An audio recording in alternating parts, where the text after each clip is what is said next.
OTB AM. With GIllette, put your best face forward with our new and improved razors. It's 7:30 on this Wednesday morning. You're very welcome along to OTB AM. We are with you as ever until 10 o'clock this morning, and we've got Women's Six Nations build-up, we've got the Champions Cup covered, we've got our first Masters preview with John Duggan coming up a little bit later on, and of course there is plenty Champions League as well. Another couple of games coming your way tonight. You can tweet us at Off The Ball if there's anything you want to get in touch with, or you can comment on the YouTube stream as well. Tommy Rooney, a very good morning to you. Owen, how are we doing? Good. So it seemed like a relatively humid night in Madrid last night. It looked like there was a lot of tired, sweaty bodies coming off the pitch afterwards. But it was nothing, I can tell you, nothing compared to the effort that all of us would have had to put in having to watch two exciting games at once. It was an awful experience, Tommy. It was really difficult, Owen. It was really taxing stuff. I don't know how you do it all the time. How have you been operating on these Wednesday mornings after, being up early, doing a day's work, doing a hard day's work, and then another 2 or 3 hours at night time, and you're getting back up again at 6 o'clock in the morning? I'll be honest, Owen, I set my alarm for 6 this morning. I'm not going to lie. I woke up at 6. I actually fell back asleep until 5 to 7. I could have missed this show very easily this morning. I was absolutely shattered from all the work that was put in last night. Okay. How on earth? Are we supposed to keep up with it? Yeah, we're privileged to have you, Tommy. Thanks a million for rolling out of bed and getting it. What was the part that tired you out the most? What was the most taxing part in your brain last night? I think the first 20 minutes were okay. It was a bit of a slow burner. Both games were kind of feeling each other out. But by the time Salah pulled one back for Liverpool at the start of the second half, God, it was getting tough. It was actually before half-time. It was like the Bellingham chance. You remember the Bellingham goal that the referee robbed Dortmund of in the first half? I'll be honest, I missed that. I had to wait. I was like, what's happened here? I had both games on in front of me, but do you know when you're concentrating so much in one game, you can't even look at the second screen? So I missed that. And then the Foden goal. Like, the Vinicius goal. Vinicius' second goal. Foden, at the exact same moment, had an unbelievable chance for City that he missed. A lovely no-look shot. What a footballer, by the way, Phil Foden. At times in that Man City Dortmund game, it did look like men against boys, but Phil Foden, my God, he was class. Let's just talk about this Jude Bellingham thing. First of all, this is an absolute disgrace. This is one of the worst refereeing decisions I'd ever seen, but I can't actually say that because 4 or 5 minutes prior to that decision, the referee had given a penalty for a high boot, and the boot being knee-high. Thankfully, there was VAR to actually overturn that decision. But how stupid do you have to be in the age of VAR to bury yourself like that, to not give a decision after the ball has hit the back of the net or after play has concluded? You've got this big, massive safety net, and you're like, nah, I'm not going to use that. No thanks. And Borussia Dortmund absolutely screwed over. There's no question about it. And this is going to be the sort of tie that, like Pep Guardiola is talking about going all out in the second leg. This is going to be an epic in the second leg, I reckon, and that is going to come back to bite Borussia Dortmund in the second leg. A horrific decision. Horrendous stuff on, and the Romanian officials had an awful tough night. Like I tweeted yesterday, the referee is having an awful bad night. Remember the name, and I can't remember his name. Ovidio Hattigan, right? And okay. I'll be honest, this fella, I was getting some sort of deja vu watching this fella last night. You mentioned it there, the penalty, when Emre Can, he just flicked his heel back. He just flicked his heel back. The referee had to watch that on VAR 12 times. He had to keep going back, and he kind of go up to it, and he'd be like, right, I've got my mind up, and he got one more slow-mo replay just to see just how low Emre Can's feet are. It was just a joke. And I actually, when he was walking away from it, you were thinking, what's this fella going to do here? So that was that, and then obviously Jude Bellingham completely nicks the ball away from Emre Can. How is it not rolled into the back of the net? I don't know how he didn't let it happen. Ederson. From Ederson, he nicks it away, scores a goal, brilliant goal. Jude Bellingham, by the way, can we come back to Jude Bellingham, because I'm absolutely in love with that lad as a footballer. He is class. If you wanted a footballer in your team, if you're going to go right, Haaland obviously had a quiet night last night, and all eyes were on him. But he set up that goal. He showed that he's a lot more than just a goal scorer in a lot of ways. And Dortmund were up against it at times against City last night. Jadon Sancho was obviously missing. Obviously, a lot of the talk this week was that Neville and Carragher left Sancho out of their teams for the Euros. So maybe Sancho's being a bit forgotten about a little bit here. But if I was looking to buy one of the Dortmund players over the next couple of years, and let's just say Haaland is like hard, he's going to be hard to get. Like, he's going to cost a lot of money, and only one or two clubs are probably going to be able to afford him. Jude Bellingham is the man to build a team around. Like, the heartbeat of that Dortmund side. And he's 17 years old. Like, he is just something else. He's class. He's great to watch. A real old school, proper old school midfielder. And the last one on the referee zone, we can come back to Felix Britt, or Kevin Kilbane lookalike in the Liverpool game in a moment. But the sideline official in the Dortmund City game last night did he get Erling Haaland's shirt? No, he got his signature. He got a signature. Well, like, this is even more ridiculous. You've absolutely screwed Borussia Dortmund over. If you're an official on that pitch last night, the first thing you need to do at full time is bury your head in the sand and go and hide. But no, one of the officials goes up to Erling Haaland in the tunnel with the television cameras on him and asks for an autograph on some piece of paper that he had in his pocket or something like that. This is absolutely ridiculous. The temerity of the officials to say, yeah, we screwed you over. You're probably not going to be playing in the semi-finals of the Champions League this year, Erling, but actually my son's a massive fan. Would you mind signing this piece of paper? He turns 9 next week, please. Like, that is just embarrassing from the officials again last night. And I think BT did a couple of minutes on it. But like, your Jude Bellingham love, is this coming from a place of? Is this coming from the Manchester United part of your heart, where you're like, we're not going to get Erling Haaland at this point, so I may as well set my sights on the next Borussia Dortmund youngster that Manchester United can get their hopes up for and then eventually fail to sign? Possibly. Like, I really don't think Haaland's going to go to he might go to City. Like, maybe that was City's best kind of audition for him last night. But to be honest, I thought City were sleeping a little bit last night during that game. Did you see Haaland's chance at the start of the second half that came out of absolutely nothing? The ball over the top.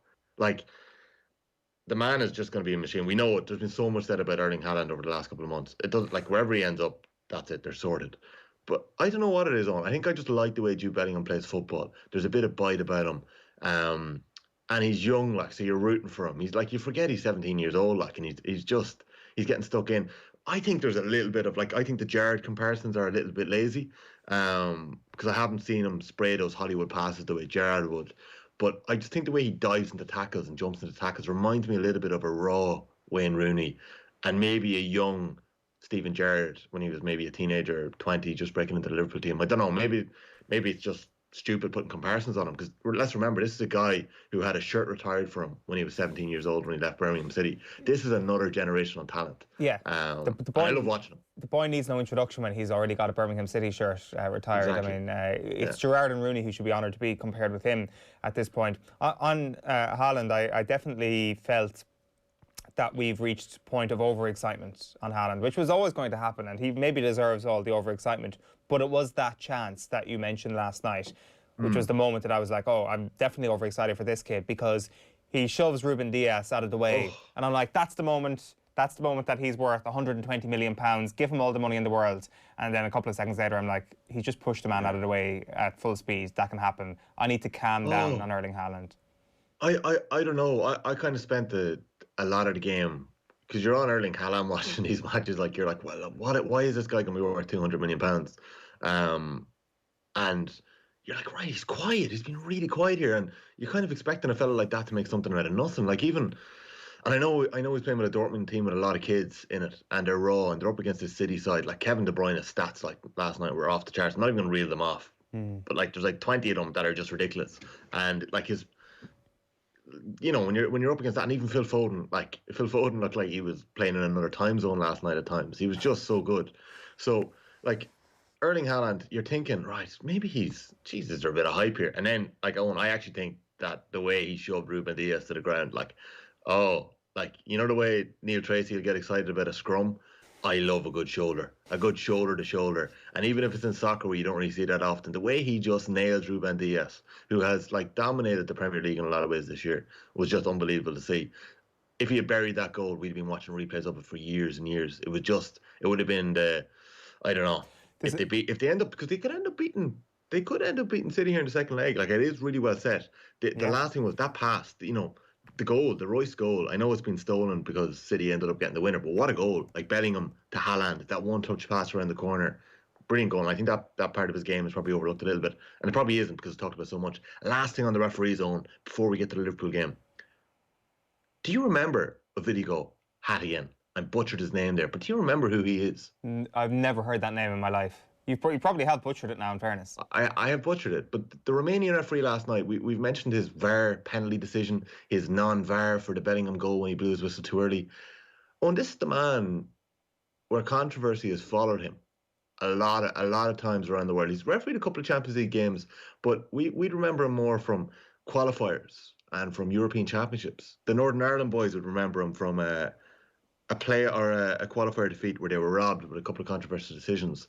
Where we remember him from is the Italy draw, the 1-1 draw in Euro 2016. He's the man who nearly got us knocked out against Italy's B team. He didn't give James McLean that penalty, and it would have been another story of, the Irish being robbed, just like the Henry handball, just like the Aaron Connolly penalty that wasn't in Serbia. It would have been another one of those to add to the list. Anyways, thankfully we got by that night. Yeah. There's nothing to worry about. But it's the same man. 5 years on, he still hasn't got better. He still hasn't learned from his mistakes. No, God, that's interesting. To be honest with you, I don't even remember the McLean penalty at this point. All that matters to me is the Robbie Brady header at this juncture in life. So the guy who almost screwed us over in Lille but didn't screw us over in Lille was in the centre circle last night. And what was the Northern Ireland game? Was that the Switzerland playoff that they lost? I can see I'm putting you on the spot here, am I? You are putting me on the spot because the BT Sport commentator had mentioned it as he's coming out of the tunnel at half-time. This is the referee you might remember who, for Northern Ireland. And actually, I had completely forgotten about the James McLean penalty incident until a fellow, a Monaghan man, who was actually a referee himself, a GA referee, Jeremy Boylan, pointed it out to me. So, a referee knows a good referee, and Jeremy Boylan did not think that Ovidiu Hattigan was very good last night.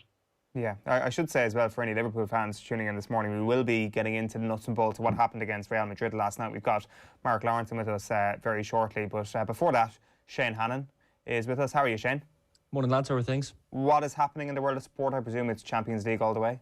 Yeah, I was listening to your Ovidiu Hattigan chat there. I actually, because I'd seen Tommy Rooney's tweet, remember Tommy Rooney's Clive Tyldesley Wayne Rooney moment, remember the name Ovidiu Hattigan.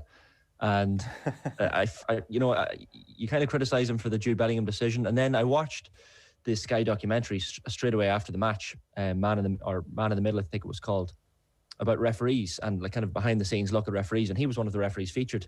You probably I know you've been speaking about some of the incidents that he was involved in, but he was also the referee, and you might have said this already.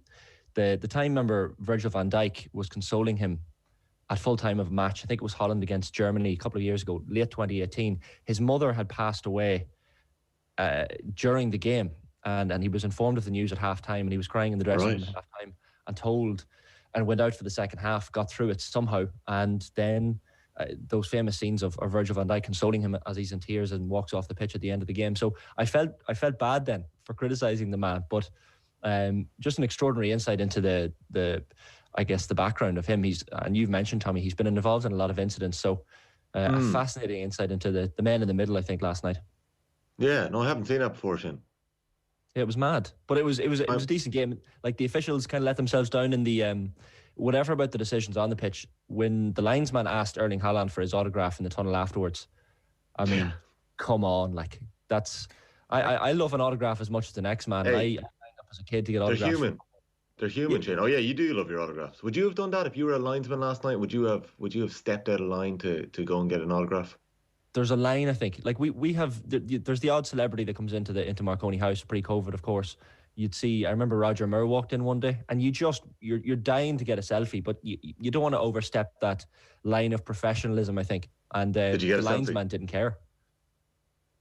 He's no astronaut, Shane. Basically, is what you're saying. He's no astronaut. See, there's a market at least for astronaut autographs. For Erling Haaland autographs, maybe there will be a market, but it's probably for his nephew or his niece or his kid or something. So you have to take it with a pinch of salt. But it just looked a bit wrong, I think. What are you leading off with this morning, Shane? Yeah, we'll start with that Champions League, lads. Jurgen Klopp saying Liverpool will have to play much better if they're to reach this season's Champions League semi-finals. They lost that first leg of their quarter-final 3-1 away to Real Madrid last night, as we've been discussing. Mo Salah scored what could prove a vital away goal, but a Vinicius Junior brace ensured they'll have a mountain to climb at Anfield next week.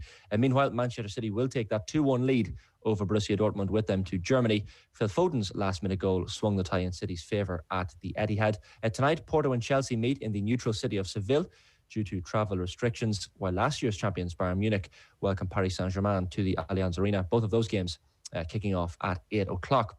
Norwich City thrashed Huddersfield by 7-0 last night to edge closer to a Premier League return. Teemu Pukki scored a hat-trick, with the Canaries needing just 5 more points to secure promotion. The league slip centre half Andrew Omobamidele, the 18-year-old, making his debut in a 1-1 draw with Preston last Friday, started again last night, and another very assured display for him. So good news from an Irish perspective. Elsewhere last night, Brentford and Birmingham played out a goalless draw. Some rugby news on the back pages this morning. Munster are trying desperately to hold on to their senior coach, Stephen Larkham. Rory O'Connor writes about that in the Irish Independent this morning. The Australian, who signed a 3-year contract at Thomond Park when he arrived in 2019, is wanted by the Waratahs in his home country. Munster, of course, exiting the Heineken Champions Cup on Saturday after a 40-33 defeat to French giants Toulouse. To some snooker, Ken Doherty's World Championship challenge ended before it began really last night. The 1997 Crucible champion lost his first round qualifier 6-4 to Lee Walker in Sheffield, having led by 4 frames to 1. So he'll be bitterly disappointed to exit in Sheffield. There's an all-Irish battle of the Fergals this morning, with Dubliner Fergal O'Brien taking on County Tyrone's Fergal Quinn. Antrim teenager Robbie McGuigan faces Mitchell Mann, while Stephen Hendry's comeback continues against Zhu Si after his opening round win over old rival Jimmy White. Some golf. Rory McIlroy says this week's Masters is just a step along the road of rebuilding his game. McIlroy will play alongside 2 of the world's top 6 tomorrow at Augusta in round 1, John Rahm and Xander Schauffele. Meanwhile, Shane Lowry will spend Thursday in the company of Justin Rose and Matt Kuchar. And finally, from me this morning, lads, the 12 host cities for this summer's European Championships must tell UEFA today the intended minimum number of fans that will be allowed in each stadium. The FA hope to have at least 45,000 fans at Wembley for the semis and the final, while at least 10,000 supporters will attend the group games there at Wembley. The Scottish First Minister Nicola Sturgeon said yesterday she was optimistic games can take place at Hampden Park with a decent crowd as well. But unfortunately, from an Irish perspective, the news not good. The Irish government is saying still not in a position to provide assurances over people going to games at the Aviva Stadium in Dublin. Yeah, looks like the dream is over on that front. Shane Hannon, good stuff. Thanks a million. Cheers, lads. It is 7:48 on this Wednesday morning. OTB AM is live in association with GIllette. Good morning. Start with GIllette, giving you the confidence to tackle the day ahead. As you can see, we've got plenty coming your way. Mark Lawrenson is on standby. We'll get to him in just a moment to talk Liverpool. The sports page is coming your way at 8:05, and Louise Galvin will be with us at 8:15 to look ahead to the start of Ireland's Women's Six Nations campaign. John Duggan and Virtual Insanity is coming up at 8:30 this morning with his Masters tips, the Tide 5 with Neil, and reaction to that news about Stephen Larkham potentially being lured away from Munster is coming up at 8:45. Fergus McNally and the latest in our HSE Quit check-ins, that'll be on at 9 o'clock, and then an interview with Clive Tyldesley, reflecting on some of his favourite Champions League nights and some of his favourite moments, and some great Alex Ferguson yarns in there as well at 9:10. And then we're finishing up this morning with Damien Delaney, who was on last night's football show. But we will start this morning with Real Madrid 3, Liverpool 1 in the first leg of their Champions League quarter-final. Mark Lawrenson is with us to discuss. Good morning to you, Mark. Morning. Was that first half performance from Liverpool the worst this season? Ooh, good question. Possibly. Well, it's up there, certainly. I think you have to take into account the quality of the opposition, but it would be in the top 3, most definitely, yes. I would say the Villa game and the first half last night probably up there in the top 2 maybe. Let's just focus straight in on Trent Alexander-Arnold, Mark, because this has been a conversation that isn't a new one. It's been had quite a bit over the last week, especially in the context of what Squad England might send to the Euros. In your opinion, what has happened to him and why has there been a dip in his performances so dramatically? Right, well, I don't think anything's particularly happened to him in the way that he goes forward, as we saw with his cross for a Jota in the Arsenal game. I think defensively he's always been a little bit suspect. He's one of those who, obviously, because he's really, really quick, he gambles with the fact that he can get back if he makes a mistake because of his pace. But I would say the biggest thing would be, of course, without a Gomez and obviously Van Dijk, etc., alongside him, he's shaky anyway because the 2 guys who are currently playing at the moment, Kabak and Phillips, they're just finding their way through in terms of their own form and obviously, playing at that level. And every mistake he's made at the moment has basically cost Liverpool a goal. Now, what do you do? Do you take him out, give him a bit of a rest, or do you leave him in? I mean, it's a dilemma, obviously, that Klopp's going to have to deal with. There was a couple of moments in the second half where he was pinging cross-field passes. There was that incident with Vinicius as well where he flings an arm back and he's angry. I think that's probably what you want to see at this point, Mark, is a bit of anger and a bit of fire in the belly of Trent Alexander-Arnold. Oh, yeah, absolutely, definitely. But you've got to be careful. You just don't step the line a little bit in too much. Obviously, it costs you even more. He's frustrated. That's basically what it is. And, he's still a relatively young player who's come an awful long way, as everybody knows.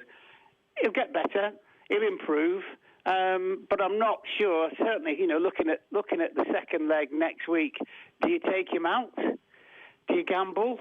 Play somebody even younger and even more experienced? So that's obviously the issue for the manager at the moment. But what you've got to be very, very careful with him is obviously just completely destroy his confidence. I mean, that might take him ages to kind of get that back. So you're walking on glass at the moment with him, most definitely. What would you even do in that situation if Jurgen Klopp was to take him out? Does it fit James Milner maybe challenge him for that position? Yeah, possibly. I mean, I don't know because I think Liverpool obviously need to score for the second leg, and I think you'd leave him in. Yeah. And you just take a chance that Liverpool will have most of the possession at home against Madrid, and we'll be forcing them back. And you need that quality of his crossing down the right hand side, as of course Robertson down the left. So I think that's what if I were Klopp, that's what I would probably do. But I think he's probably as much as anything now. This is where man management comes into all this, and he's normally brilliant at this Klopp. And I think the manager's probably just going to sit him down and tell him that he's an absolutely brilliant player. He's forever in his plans. He's got no intention of leaving him out, and that might be the difference. But he's never been. You would never when you describe Trent Alexander-Arnold over, say, last season, the season before that. You say he's a wonderful attacking fullback, and therein lies the problem. He is really just an attacking fullback, and defensively, he's not great. But as I said before, when he's got people like Gomez and Van Dijk next to him, they've obviously kind of compensated for him. I mean, when I played in many years ago, Phil Neal, who was an outstanding footballer, he wouldn't, our right back at the time, he wouldn't have been recognised as one of the best defensive full-backs. And if you're a centre-back, you're playing alongside someone like that, you just take half a yard of a step nearer to him just in case he makes a mistake. And listen, it's something that you've got to deal with. I mean, nobody alive has ever been born who's absolutely, totally complete footballer. Whoever doesn't make a mistake, certainly defensively. And at the moment, every time he makes a mistake, it costs Liverpool a goal. That's the point, isn't it, as well? He's almost got a little bit unlucky on top of some poor performances, and it's just this catalogue of errors then. When it comes to then the medium-term plan with Alexander-Arnold at Liverpool, say if he doesn't make the Euros this summer and he has the summer off, or even if he comes back from the Euros, is there something that the Liverpool coaching staff can do to ensure that he's a more solid right back, or is it just batten down the hatches, hope for Gomez and Van Dijk to come back to full fitness quickly and just get back to where he was last season and not have to worry about Alexander-Arnold as a defending fullback all the time? Yeah, I think absolutely right in terms of having to worry about it. The other thing, privately, if you ask the manager and suggest to him that Trent's not going to go and play in the Euros, he'd be absolutely delighted because he's thinking he's getting a massive rest. And that's the other thing. He's virtually played nearly every single game for Liverpool, and what happens is you come in and he's been brilliant, to be honest with you, absolutely fabulous. He's been a massive bonus for them because they thought he was going to be a good player. They didn't realise how good a player he was going to become, and at some stage you hit the wall, and then it's a case of how do you deal with it. I'm sure they work on him in training. I'm pretty sure they work, but training and playing are completely different. And if you're just a little bit short on confidence when you're defending, and it's one of those, do you stick or do you twist? And sometimes when you twist, it costs you, and it costs you in terms of a goal against your side. And all of a sudden, you look a very, very average player. But it's something that he's definitely not. So it's one of those that you just ride through, and it happens to absolutely everybody. I mean, even the king himself, Kenny Dalglish, I remember once he had about a 3 or 4 month time where he'd been injured, and he came back and he really, really struggled. And everyone says, well, what's the matter with him? What's the matter with him? Well, he's just having one of those times where it's not working. And as I said to you before, it does happen with everybody. Mark, just one final one on this. I'd like to kind of just hear from your perspective when you're watching football. The first 2 Madrid goals, the passes from Toni Kroos. So it was obviously a tactic from Madrid to go over the top yesterday. Yeah. When you're watching those goals in real time, are you sitting there as an analyst, as a football fan, as somebody who's played the game, are you going, what a pass by Toni Kroos? Or are you thinking immediately, Kabak and Phillips, their positioning is all off there? Listen, if it's against Man United and Man City, I'm thinking absolutely brilliant, well done, Toni Kroos. But if it's your own team, you think, yeah, crikey, should have been positioning ourselves much better. Listen, I read a piece yesterday before the game by Benitez, by Rafa, and I don't know if any of you saw it. And basically, he was assessing the Madrid team, and he just said, look, he said, Kroos, Modric, Casemiro, he said, if you don't get on top of them and stop them playing, you're going to be in all sorts of problems. And of course, that's exactly what happened, wasn't it? And do you think, Mark, because when I'm sitting here now thinking about it, to me, the Naby Keita decision was a weird one. Is that what Klopp had in mind when he was picking Naby Keita to start yesterday? No, I think that the premise of picking him, was that Klopp identified and his staff identified that when Madrid don't have the ball, they're a little bit kind of, they man mark, they pick up the guy closest to them.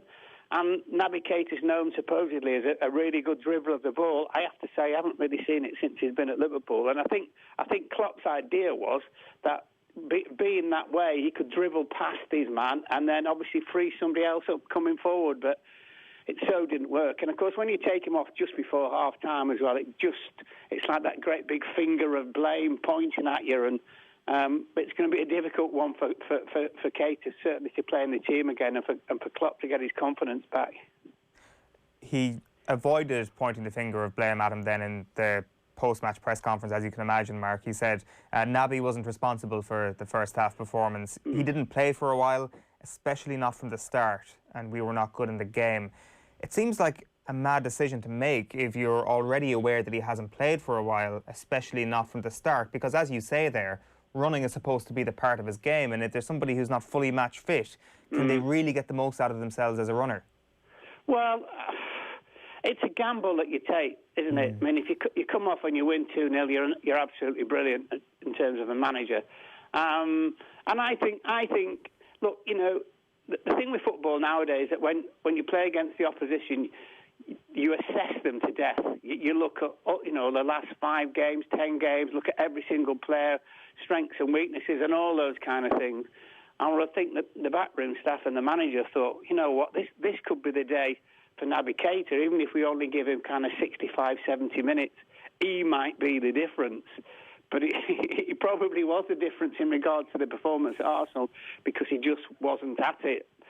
It's a gamble that's failed, basically. And, hey, managers make mistakes all the time, and when they kind of make changes and they work, they're brilliant, and when they don't, they're idiots. That's basically the way that everybody looks at it. You mentioned there that I guess the decision made sense pre-match when you look at how Real Madrid behave when they're out of possession. But as Tommy mentioned there, when Real Madrid are in possession, they're a completely different beast altogether. So was it a bit of a shock to you that Liverpool perhaps weren't brilliant without the ball last night, or weren't closing that midfield down with as much hunger as you might expect? Yes, a little bit, but it's one of those, isn't it? Because obviously they were without Varane and Ramos, Madrid, and so you're thinking, will Liverpool absolutely totally press completely, and try and play obviously in Madrid's half? But you do forget that, people like Kroos and Modric have been outstanding players for years, and Casemiro's no mug, and they've got their own plan, and basically Liverpool's failed and Madrid's didn't. And sometimes you can analyse football and the way that you play and tactics to the nth degree, but occasionally you can get it wrong insofar as, and you were beaten by a better team. Look, 3-1 could have been 5-1. So at least you get out of town with an away goal, and obviously next Wednesday completely different game. But as we know, no crowd at Anfield, absolutely massive. Thousands of Liverpool supporters will be thinking Barcelona, happy days. I don't see that happening next week at all, and I think that because at the moment Liverpool struggle defensively and they're not at the very best, I would expect Madrid to score an away goal. Mark, I've two quick ones for you. We spent a lot of time in the build-up, and I don't know whether it was pie in the sky stuff, but trying to find a way to get Jota and the big three, Mane, Salah and Firmino on the field together. Did you think that there was any chance Liverpool are going to do that in the build-up to the first game? And do you think that maybe Klopp just needs to go for it like that in the second game? Or is there a way of making that work? Well, let's answer the last question, or the second question first, which is, I think he'll have to go that way in the second game because it's, SH1T or bust, isn't it? So that's the answer to that. I think it's difficult, because they go to Arsenal and they look really, really good. And obviously you're kind of thinking, well, one of the things with Jota is you bring him on and he causes all sorts of problems. It's a difficult one. I mean, then what do you do in terms of the midfield if you've got three up front and one behind? What do you do with the midfield when you look at the performances of Casemiro and as we said about Modric and Kroos, because you don't want them coming to Anfield and having a little bit of space in which to pass the ball, and they'll pass you to death. So that's one for Klopp, I'm afraid. So. We'll wait and see. I mean, we know at home that Liverpool will press, and they will press. And Madrid know that Liverpool will press. And obviously, much was made about the fact that no Varane and Ramos, it didn't really affect them too much and might affect them more in the second leg. But as I say, it's a serious mountain to climb, that fixture. Are you a fan of the curly finger before half-time, a player getting subbed off in the 42nd minute? I don't know. I know you're a big fan of, or you're a connoisseur of quality TV. I don't know if you've been watching Ted Lasso, Mark. But in episode 5 of Ted Lasso, he pulls the same trick. 42nd minute, he pulls off one of the stars players, and he gets a response in the second half. I don't know. Has Klopp been watching Ted Lasso? I don't know. But no, he got a response after half-time. Yeah, get on it, Mark. I'm telling you, Owen's not a fan, but we're telling you, Nathan Murphy thinks it's a quality show as well. So, have you seen that work as a player, as a manager, as a pundit? Are you a fan of it, or does it matter? Is it just Klopp making a statement? It's a strange one when you take a player off. What was it, 5 minutes before half time? That's really, really strange. I'm not quite sure what you're saying, and obviously he knew straight away what the questions would be, Jurgen Klopp, about Keita, because, he said he wasn't to blame. Yes, he wasn't playing very well, but he wasn't to blame. It was my fault. But I just find that one a strange thing in terms of just 5 minutes from half-time. It kind of highlights even more that he didn't think Keita was playing particularly well. I mean, it's different if you come out for the second half and he's been replaced, because you kind of think, well, yeah, that was going to happen. And then your argument is, well, if that was going to happen, why didn't he take him off earlier? So, look, it's just one of them. And I mean, Naby Keita's hardly played for a long, long time. It was a decision that the manager just got wrong, and basically he's kind of admitting to that. So, hey, move on. Klopp was making the point afterwards as well last night, Mark, that Sadio Mane just couldn't catch a break whatsoever when it came to the referee. There was a foul in the build-up to one of the Madrid goals. When it comes to Mane himself, though, is his form a concern if you're a Liverpool fan? Well, it's a concern because for the previous 3.5 or even longer, 3 3/4 years, he's been absolutely brilliant. And again, he's just one who's going through this little spell where it's not quite happening for him. But it's like, I think I've probably said this to you guys before. It's one of those, if you said tomorrow, right, any team in the world can come and sign Sadio Mane, there'd be a massive queue. Because he's just an outstanding player, an outstanding attacking player who also gives you loads in terms of defensively. And he's a beast, he's strong, and he's been brilliant for Liverpool. But he's just sort of 10% off it. And at this level, 10% off it at the level these boys play, it's very, very obvious that he's just not quite at his best. But what do? Would you leave Mane out? No, you wouldn't leave Mane out because he just has so much quality. But also, you know, in terms of running backwards for the team, it gives you an awful lot. So it's one of those you've got to deal with. How do you get confidence? Well, you only get confidence by working hard, and you know, the harder you work, normally the better you become. Just on Manchester City then, last night, Mark, to wrap up. Got the job done in the end on the night, but you can never be confident that they're anywhere near the final hurdle when it comes to the tie. Guardiola said we're absolutely going to Germany to win, not to defend. We're going to adjust our high pressing. We are going to adjust our build-up. We are going to adjust our off-the-ball movement. So he's already got the plan picked out for the second leg here, Mark. Is there a chance here that they bottle it once again on a big European night? No, I don't think they'll do it. I think, I don't think they'll bottle it. I think they'll get through. I mean, the problem with Guardiola, sometimes as good a manager he is, and there's no argument about that, he comes across sometimes as the most cleverest person in the room at school. And we saw with Lyon last year, you know, in the Champions League, where he made a mistake in the way that he sent out his team to play. I don't get that with them this year. I think they're a lot better. You know, crikey, they've played loads of games without a striker and just absolutely battered teams. I think they'll go to Dortmund, and I honestly believe that Dortmund will do well to get the ball off City, because one of those where you know you've got a really good side and you go away from home against a team who you think could possibly beat you. It's when all the top players show why they're top players, and you know the form that De Bruyne is in, and Foden and people like that. I see Manchester City cruising through the return leg. Jude Bellingham's got an unbelievably bright future, to say the least, Mark. Yeah. Frightening, isn't it? For one so young, you kind of look at him and I'm just jealous. I'm thinking, how the hell have you got so much ability? What is he, 17? Yeah. It's unbelievable. I don't think I'd even shave by then. So, I mean, what a player he's going to be. Yeah, 17, he turns 18 this summer. Unbelievable talents, and like when you look at that combination. The terrifying thing actually last night was thinking about what would happen if you had Haaland and Kevin De Bruyne on the same team, because you'd have this combination of unbelievably proficient, angry players as well, and De Bruyne was just so good. You almost sometimes forget to give him the credit he deserves, since City are running away with the title this season. Well, it's just, I mean, he's obviously got fantastic ability, and he's been brilliant, and he'll walk away with Player of the Season, I would have thought as well. But it's the things that he sees that, you know, and he makes these passes, and you're thinking, how on earth did he see that? And when you watch on telly, we can see those things, you know, but he's already done them, and you must remember at sort of ground level when he gets a ball, all he generally would see is just a forest or a sea of opposition players, and then all of a sudden he picks this pass out. You think, oh my God, this fella's not normal. He really seriously isn't. And the thing with him as well is he looks a really, really nice guy and all that, but he's got fire in his belly.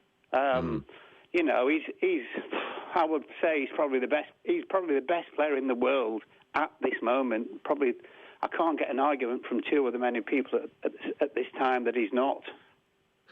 Mark, myself and Owen struggled to dual screen it last night and watch both games, so apologies if I'm putting you on the spot here and you didn't get to see this, but the Erling Haaland chance that he fashioned out of nothing in the start of the second half, it was kind of frightening. I just wanted to ask you, if you didn't see it, no problem, you can bat this one away, but he floors Ruben Dias with his shoulder. Can you remember getting floored by a fella like Erling Haaland when you were playing? Did that happen, or were yourself and the likes of Hanson just able to outman any forwards that come up against you? Or were they much more in the style like Erling Haaland back in the 80s? Yeah, no, I think they were probably more in the style without the ability. They were all, every centre forward or every team in the league seemed to have an assassin, whether it's Mickey Hartford or Joe Jordan or somebody like that who just wanted to batter you. So no way of the ability of Haaland. And listen, he was, I think, until I read a piece at 16, 17, he was still very, very slight. And obviously he's just completely bulked up. So to bulk up and have all that ability as well is just amazing, but also a subtle touch. So as we know, I mean, he's the talking point at the moment for everybody else about where he's going to go. And if you had 150 million and you owned a football club, you'd buy him tomorrow. Yeah, no question about that. Mark Lawrenson, great stuff. Pleasure. Thanks a million. Mark Lawrenson there on the line, reflecting on the win for Manchester City, the defeat for Liverpool. The second leg's coming thick and fast. It's next Wednesday is when you'll see the return legs of those fixtures. Right, it is 11 minutes past 8 on this Wednesday morning. We've got a packed show still to come on OTB AM. We're going to hear from Neil Treacy on the Champions Cup, Louise Galvin on the Six Nations, and we are back with the sports pages. OTB AM on OTB Sports Radio, Ireland's first and only sports radio station. Off the ball. I scored a goal in some kind of celebrity thing that I managed to get invited to, but Bez from the Happy Mondays was a goal. Oh Jesus! He didn't put up much resistance, but he had the decency. He said, "Good goal, Tom." That was one of the highlights of my life. Like, he was watching the match. His head had been in goal. It's like, oh, that was a good goal, Tom. Off the ball. Weeknights from 7 and weekends from 1. This is OTB Sports Radio, live 24/7 on the OTB Sports app. Check out the Boyle Sports app today for details on which football match is getting the no-lose treatment this week. Plus, browse through dozens of new player markets, all powered by Opta. Shots on target, left foot, right foot, headed goals, assists and more. See the Boyle Sports app for full T's and C's. Boyle Sports. This is betting. Gamble responsibly. See gamblingcare.ie 18+. Sean, what's that thing going round the garden? That is our new Husqvarna Auto Mower. Auto mower? Yeah, it's a robotic lawnmower from Husqvarna. Cuts the grass automatically, has GPS tracking and an app. Even works in the rain. I just thought, why spend time cutting grass when I could spend it with the family? Great! You can put the dinner on, so... No can do, love. Have to paint the man cave. Husqvarna Auto Mower. Never mow again. Learn more at husqvarna.ie. OTB AM. With GIllette, put your best face forward with our new and improved razors.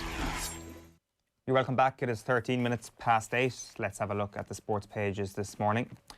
We'll start with OTBsports.com. Jose Mourinho knows he's on thin ice. That is according to Damien Delaney on last night's football show. My life is more important than George Gibney. Trish Carney was speaking on last night's show. It's an interview well worth seeking out, and it can be read as well on OTBsports.com, as you can see there. Miguel Delaney, meanwhile, says Haaland is absolutely City's #1 target. Meanwhile, Republic of Ireland's short-term pain for long-term gain. That is Keith Andrews. He was on Virgin Media Television last night speaking openly and honestly about a troubled few months, results-wise, for the Republic of Ireland, but absolutely holding firm and saying that there's no trouble within the camp. There are a few noses without a joint here and there when you're giving people new caps, but some of the reporting maybe about any trouble in the camp is completely off the mark. Bryson DeChambeau then says, I wasn't trying to change anybody else's game. And Bryson appears on a lot of the newspapers as well this morning. The Irish Times, namely, it leads with golf. DeChambeau happy to follow the science in search of glory. Big hitter finally gets to bottom of health issue that affected him in November. It was to do with breathing, and a check on his oxygen provided an answer in November. Ever since then, I've been okay, so knock on wood, he said, which Philip Reid says is the most unscientific and very unbecoming of Bryson DeChambeau to say such a phrase. Philip Reid also saying McIlroy's visit to Woods helped put him on a new path. McIlroy went to visit Tiger Woods and has got new perspective about the importance of majors. Says Tiger doesn't keep any of his trophies outside of his majors in his trophy cabinet at home, kind of hammering home the importance of the majors. McIlroy, of course, going for the career slam this week at Augusta. The Irish Examiner leads with the Champions League. Vinicius double leaves Reds in need of another Anfield miracle, while Eoin Cormacan is reporting on the Cork GAA situation. The Cork board establishes committee to probe level 5 breaches. So they've established a committee to investigate alleged breaches of level 5 COVID-19 restrictions by a GAA club in the county. The Irish Examiner reported last month that Gardaí are investigating possible breaches of COVID-19 restrictions at a sports club in West Cork. Owen. The Irish, yeah, go for it, Tommy. Sorry, just on that story, like, obviously an investigation has to take place. Got to figure out what's happening. You know, we saw it with the Dubs last week, and I think if another inter-county breach was to happen, you know, we all know the season's going to be in serious doubt if it did happen. What on earth is a club in Cork doing training? Like, what are you doing? Like, what are you even trying to do? Like, I'm part of a GAA team at the minute, and we're all probably in the same rut of trying to inspire each other or keep each other interested or try and keep the group on the road. And some clubs are probably doing a good job than others. Are coming up with novel ideas or challenges or different running things or whatever. But, like, what could you possibly be doing in March and April when you know you're not going to have games for 3 months? Like, just take a break, lads. Like, I just can't get my head around it, like, why you'd even bother. Like, regardless of restrictions and, you know, the human level of it and all of that, what's the point? Like, it's just it's brainless stuff. It's just, I can't get my head around it. Like, why did it even bother? So it's not like you're training for anything. There's nothing there. Like, if you do any decent training now, you're going to have to tape it down later in the season. Like, you know, you can't peak at the minute. Like, I'm just struggling to get my head around why they'd bother. Like, it just seems like more hassle than it's worth. So the rumours about Meath Hill being back training are completely untrue. Listen, we're all doing our own work individually, and I think you're going to see a lot of lads with left feet that only had right feet before, and lads with right feet who have left feet now as well. So, you know, we're doing our bits and pieces, but, like, it's tough. Like, everyone's really frustrated. You know, people want to get out, and I'd love nothing more than to be kicking ball with a couple of people at the minute and training or tackling lads, or, as we said a little earlier in the show, hitting a good shoulder. But, like, we just can't do it at the moment.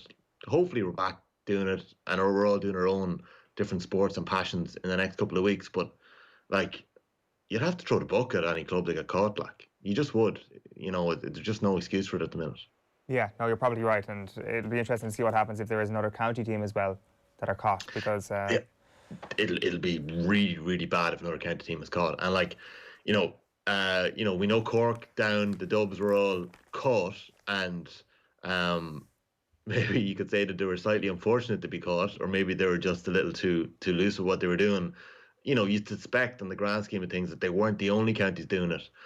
But you'd imagine for the next week, for the next 2 weeks, until the training is allowed again, I think it's 5 days, that nobody else is going to be training at the minute, because, you know, everyone's going to have their eyes open, like, and they're going to want, there's people in this country that are going to want to catch them out.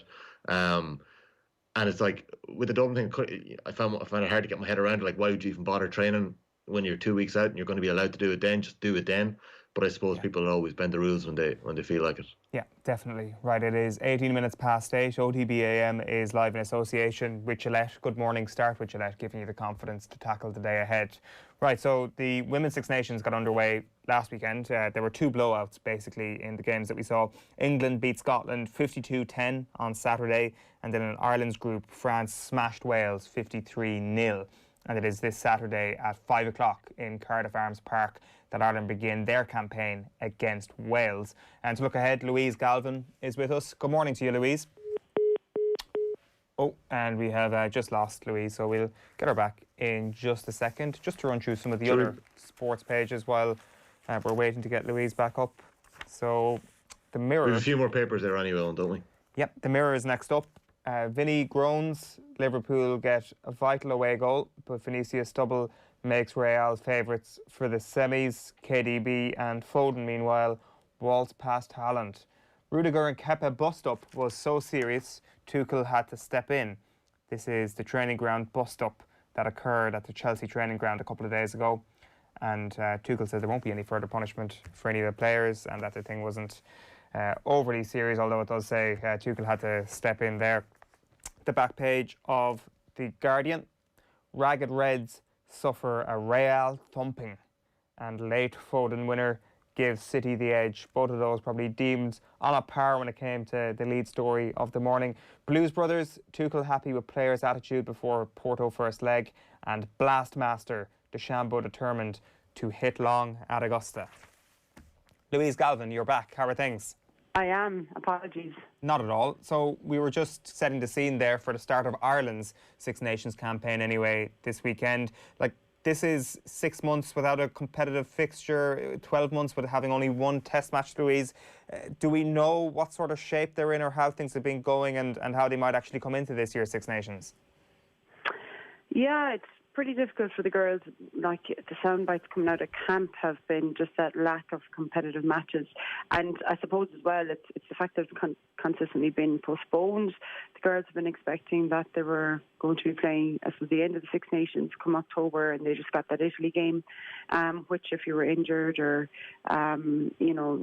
out of form, you missed out on that game. You didn't think it was going to be another 7 months before there'd be another test match. Obviously, before then, there was meant to be World Cup qualifiers in December, then Six Nations, then World Cup qualifiers again. Were meant to be this month, I believe, and it all got postponed again. So it's been a very long wait. But what it has allowed for Adam Griggs and his squad is they've got a huge amount of work under their belts. Like, this is one of the best prepared Irish teams that has ever gone into the Six Nations and won in, from one point of view, because they've had about 20 consecutive camps together. Now, at the same time, that doesn't replace match intensity, and you have to remember these girls are not playing club matches either.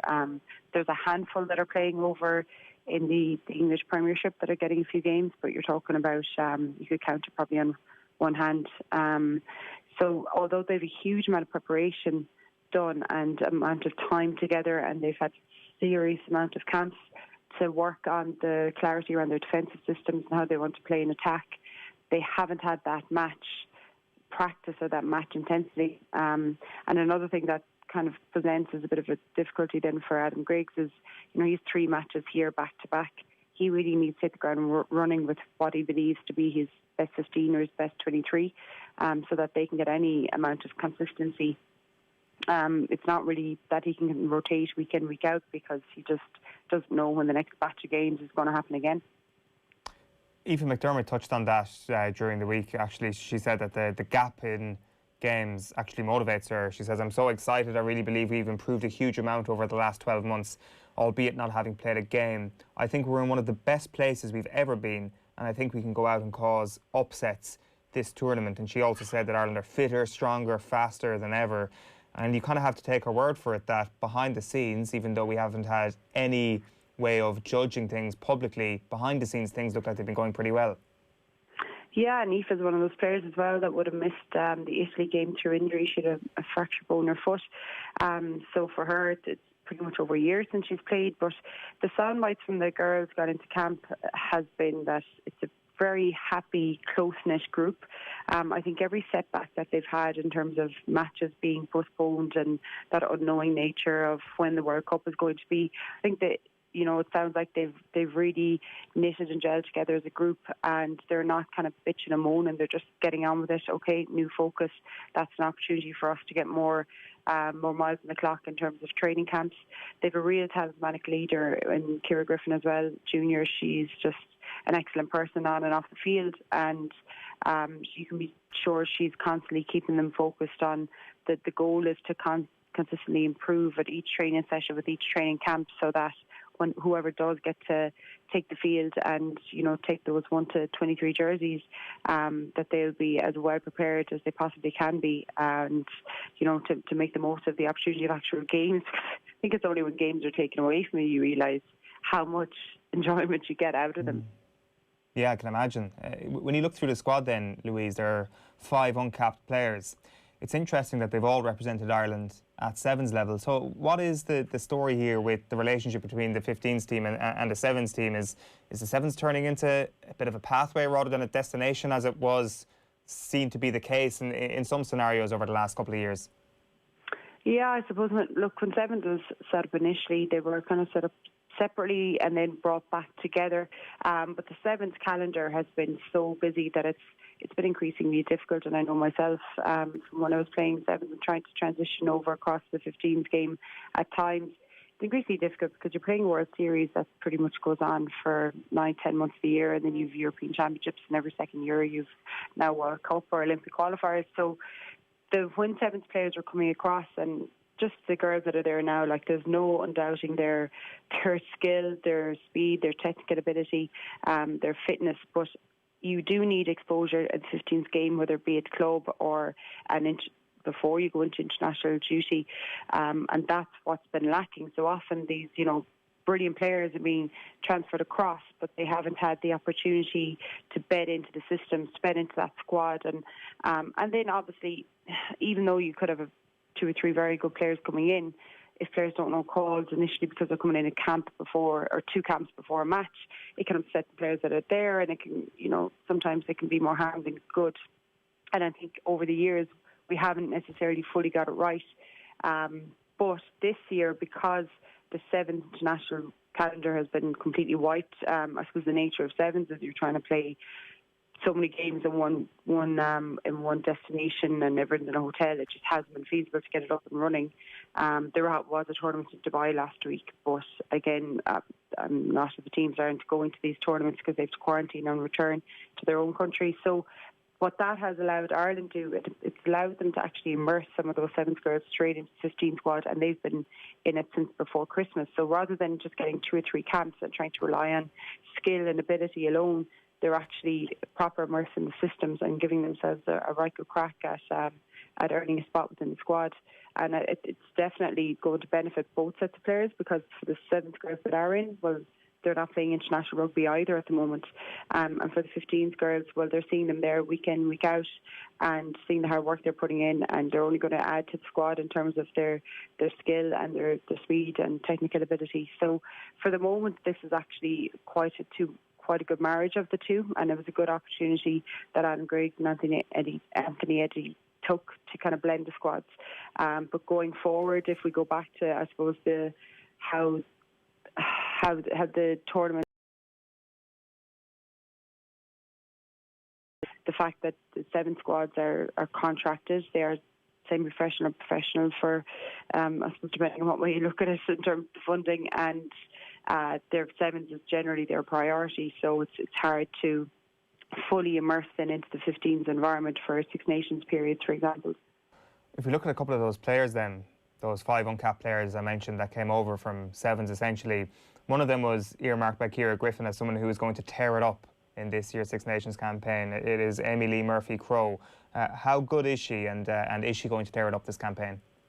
Oh, listen, I could talk to you for 10, 15 minutes about Amy Lee on her own. She's just an incredible athlete. She's the fastest player in the country, bar none. She has an incredibly hard work ethic, and she's a really, really smart girl and just a really good person to have in her team. So in 7, she's known for her speed, but to be honest, someone who's played with her for the last 6 years since I joined the 7 squad, she's so much more than that, and I'm really excited to see her get her opportunity. She hasn't played 15s in years, so again, having these camps back to back would have been hugely advantageous to her. I really hope we see over the next few weekends. Again, it's tough on Adam Griggs, because I suppose when 7s gets back up and running again, he's not quite sure when he'll have a lot of these players, so it's probably a bit of a balancing act about getting use out of them. But I suppose this year, if the World Cup was being played, he probably would have had them until New Zealand, until the World Cup. But the fact the World Cup's pushed out another year, it kind of adds a bit more uncertainty about how much he would have the 7 players next year. That adds, do you work with the players that you're guaranteed to have then?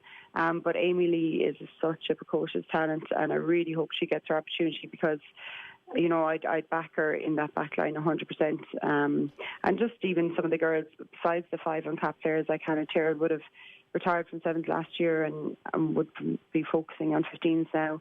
Katie Fitzhenry, Dorothy Wall, they're some of the players who would have transitioned across in the last 2 or 3 years, and that have done that transition well. So it's good, because for the women's game, there's been a lot of investment to these players at 7s level to get the benefit out of them. For 15s level as well, it's massive, it's huge. It's a pretty exciting backline then, when you talk about Amy Lee in such glowing terms, and I think everybody's excited to see Bevan Parsons play at every given opportunity at this point as well. Like, how excited should we be to see her grow further into the international game. Like, I mean, she's already looked like an absolutely fully finished international player at this point, but there's probably still a lot of development yet to come and still a lot of improvement, and also a Six Nations that is going to be played on harder ground this year than pretty much every other year it'll happen. Yeah, I mean, Bevan, she's just a superstar already. I think, like, from a physical point of view, she was pretty much almost developed as a 16, 17-year-old coming into the programme. So now what she's adding to the game is that match awareness and that decision-making. And I know she's a really competitive individual as well, and someone that has also transitioned back over into the Sevens programme. I actually played with her in a Sevens tournament down in Sydney 2 or 3 years ago. When I'm not sure she was leaving third year or fifth year, but it's incredible to see the talent that she has. It's really, really exciting. So, I mean, if there was going to be a stage of the Six Nations that we see Amy Lee on one wing and Bevan on the other wing, well, listen, chuck it up, get our gain line and get that ball out wide, because magic's going to happen. Yeah, it's a fairly exciting prospect, to say the least. Just on this weekend then, finally, Louise, they're up against Wales. You've got Sophie Spence actually in the Welsh backroom team at the moment. They lost all 4 of their Six Nations matches they played last year, conceding an average of more than 40 points a game. And as I mentioned, they got hammered last weekend as well. So Ireland, are they expected to win this weekend? Look, Ireland are expected to win, and I think within the camp, even with what Aoife was saying, you mentioned her comments earlier, I think the girls will come out and say they're hoping to win every game that they're going to play. Wales are someone that have given us a lot of difficulty over the years, but we'll certainly be putting our hopes on getting a fairly decent victory over in Wales. Now, they'll come into the game against us with a lot more belief than they travelled to France with, so I don't expect it to be a 50 or even a 40-point drubbing, necessarily. I think for our girls, what the difference will be is Wales have a game under their belt now, whereas we don't, and we've had that kind of pent-up almost excitement of having trained for so long and so hard, and players wanting to just put their best foot forward, that sometimes that can make the first 20 minutes of the game so a little bit edgy and, maybe unforced errors due to just that lack of kind of match intensity and match exposure in the last while. So it could be a little bit scrappy initially, but I expect our girls to do well and to manage the game well and come away with a 20-plus point victory at the end of it, that they can bring to the last game or the second game, I should say, against France when they come to Dublin. So certainly an Irish win, but I think, don't be surprised if you see it's a little bit ropey at the beginning just due to the lack of match practice. And again, as for people tuning in, the girls aren't just playing their first international match. A lot of them are playing their first Rugby 15s match in a very long time, as the AIL was completely cancelled. So, just don't judge them in the first 15, 20 minutes, judge them on the 80 minutes, and then at the end of the whole Six Nations, we'll see how they get on. Louise Galvin, great stuff. Thanks a million. Thanks, guys. Louise Galvin there on the line, looking ahead to Ireland against Wales. It is 5 o'clock in Cardiff Arms Park this Saturday evening. It is quite a week of sport. Champions League quarter-finals continuing tonight. We've got Europa League the following night. And John Duggan, the big one, the Green Jacket, will be finding possibly a new home unless DJ shows up yet again and completely kills the field yet again this weekend. Where is the excitement levels at on a Wednesday morning of Masters Week? Pretty high, but pretty relaxed, Owen, because I'm buried in research. And I was doing a lot of research last night, and I found out that Corey Connors from Canada is from a place called Listowel in Canada. Wow.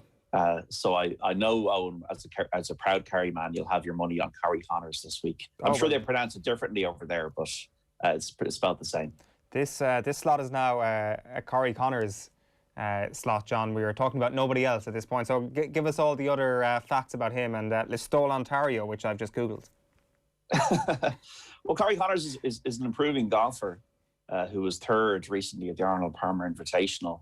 He won the Texas Open a couple of years ago, and he nearly made my staking plan, and he did not quite make it, but he's finished in the top 10, tied for 10th at last November's Masters. So he does have a liking for the course, and he's definitely a progressive golfer. Whether he'll put as well on these slicker greens now we're going to face in April and November remains to be seen. He nearly made the staking plan, but not quite.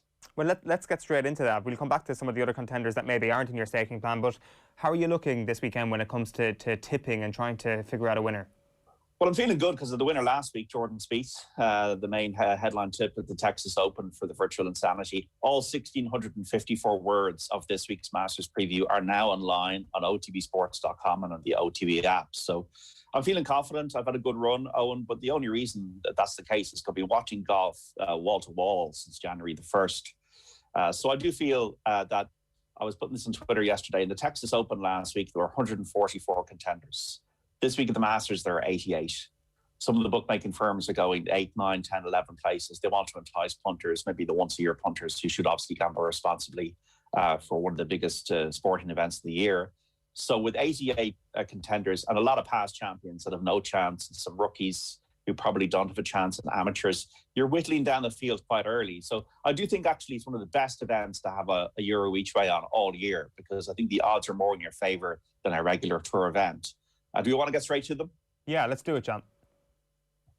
Well, the first one I think I really like to win this week, Eoin, is Patrick Cantlay from America. I put 10 each way virtually on him at 22-1 for 9 places. Patrick Cantlay, a couple of years ago when Tiger Woods won the Masters, Patrick Cantlay, who's the former world amateur, number 1 in the world, he was for over a year the top amateur, shot 64 on the Saturday. And then on the Sunday, he was 6 under par through 15. And then he played the last 3 holes in 2 over par. If he played it in 1 under, he would have been in the playoff. Just shows the talent he has. He's won Jack Nicklaus's tournament, the Memorial, which is not too dissimilar to Augusta, with the 64 in the final round. He faced down John Ram and Justin Thomas to win the Zozo Championship in the fall of last year. He finished 2nd in the American Express, 3rd at Pebble Beach this year. He's an excellent ball striker. He's good around the greens. He likes putting on fast greens. But most importantly for me, I think Patrick Cantlay, who was born on Patrick's Day, has got a really steely temperament. And I think he's a very unassuming, underrated golfer. And I think that we'll be looking back in 2 to 3 years' time and saying, oh, Patrick Cantlay has won a couple of majors. Oh, we all knew about that. But at the moment, people are underplaying Patrick Cantlay's chances because of the fact that he's just a quiet character. And I think at 22-1 each way, I think he's got an excellent chance this week. And he's my main tip. My next tip is John Ram, who gave birth, well, his wife gave birth to a baby boy last weekend, so he'd be absolutely buzzing. Kepa was born last weekend, and John Ram said he might miss the tournament if the baby had come during the Masters, but the baby was born last weekend. So John Ram is so consistent. 3 top 10s his last 3 Masters appearances. I was going through the stats here about his current form, which is pretty ridiculous. What is his current form? He's got 5 top 10s and 7 starts on the PGA Tour this year. With John Ram, he's won the World Tour Championship twice. He's won the Irish Open twice. He won the BMW Championship last year at a very tough course. He won the Memorial Jacks Tournament. He's 3rd in the world. He's probably one of the best drivers in the game. And he's got a sure enough short game. And I think he's liked Augusta. But I just think he's a winner. We saw that when he faced down Tiger Woods in that Ryder Cup singles match. I do think John Ram is a major winner in waiting. And why not this Sunday? So John Ram is the second tip at 12-1. The third one is Matthew Fitzpatrick of England at 50-1 each way. You can get with one bookmaker. Matthew Fitzpatrick has been 7th at the Masters before. I actually think the firm and fast conditions will suit him this week, as opposed to what he faced in November when it was quite a soft course and Dustin Johnson pummeled the field at 20 under par. Matthew Fitzpatrick is playing extremely well. I'm just going through his stats here. In the top 20 in his last 5 starts in the PGA Tour. Played well at Sawgrass, played well at Bay Hill. Has got an experienced caddy, Billy Foster, on the bag. Billy Foster used to caddy for Darren Clark, for Lee Westwood, for Seve. And Matthew Fitzpatrick, probably his secret weapon is his putting. This week, you're going to need to be able to put really well on these firm and fast greens. I know thunderstorms are possibly expected, but these greens are going to be like glass. And Matthew Fitzpatrick is one of the best putters out there. And he's playing well with a tidy game. I think he can contend. And he's won the World Tour Championship in Dubai twice. So he's not afraid to win, even though he hasn't won in America. At 50-1, Matthew Fitzpatrick each way. Paul Casey is 33-1 each way. I was going through his whole career history at the Masters. 14 starts in the Masters, and he's been in the top 10 5 times. He loves Augusta. He had 4 top 10s in a row before the match play, so he's playing well. He's got a good all-round game. He likes the place, and he was 2nd at the USPGA last year. So at 43, obviously the window is closing a little bit for Paul Casey to win a major, but I think he's got a big chance to do so at 33-1. A couple others, Shane Lowry it's funny, like, you have to shop around if you're going to have a bet. With some bookmakers, Shane Lowry is 60-1. With other bookmakers, he's 125-1. And I think Shane Lowry has been speaking confidently about his game. He's found something on the greens. I don't think fast greens will in any way perturb him because he nearly won a US Open at Oakmont, which has got some of the fastest greens in the world. So he has obviously won the Open Championship, so he knows how to finish the job. Augusta, you'd think, is a course that would suit him. He's generally a decent driver of the ball, and he's got that beautiful touch around the greens. But his top finish has been tied for 25th. But I think he can improve that this week and get into the conversation on Sunday. Shane Lowry, 125-1 each way. Finally, you know, you could be tipping 50, 60-1 shots. I checked out CT Pan of Taiwan, who turned up at the Masters last November for his first ever appearance and was tied for 7th.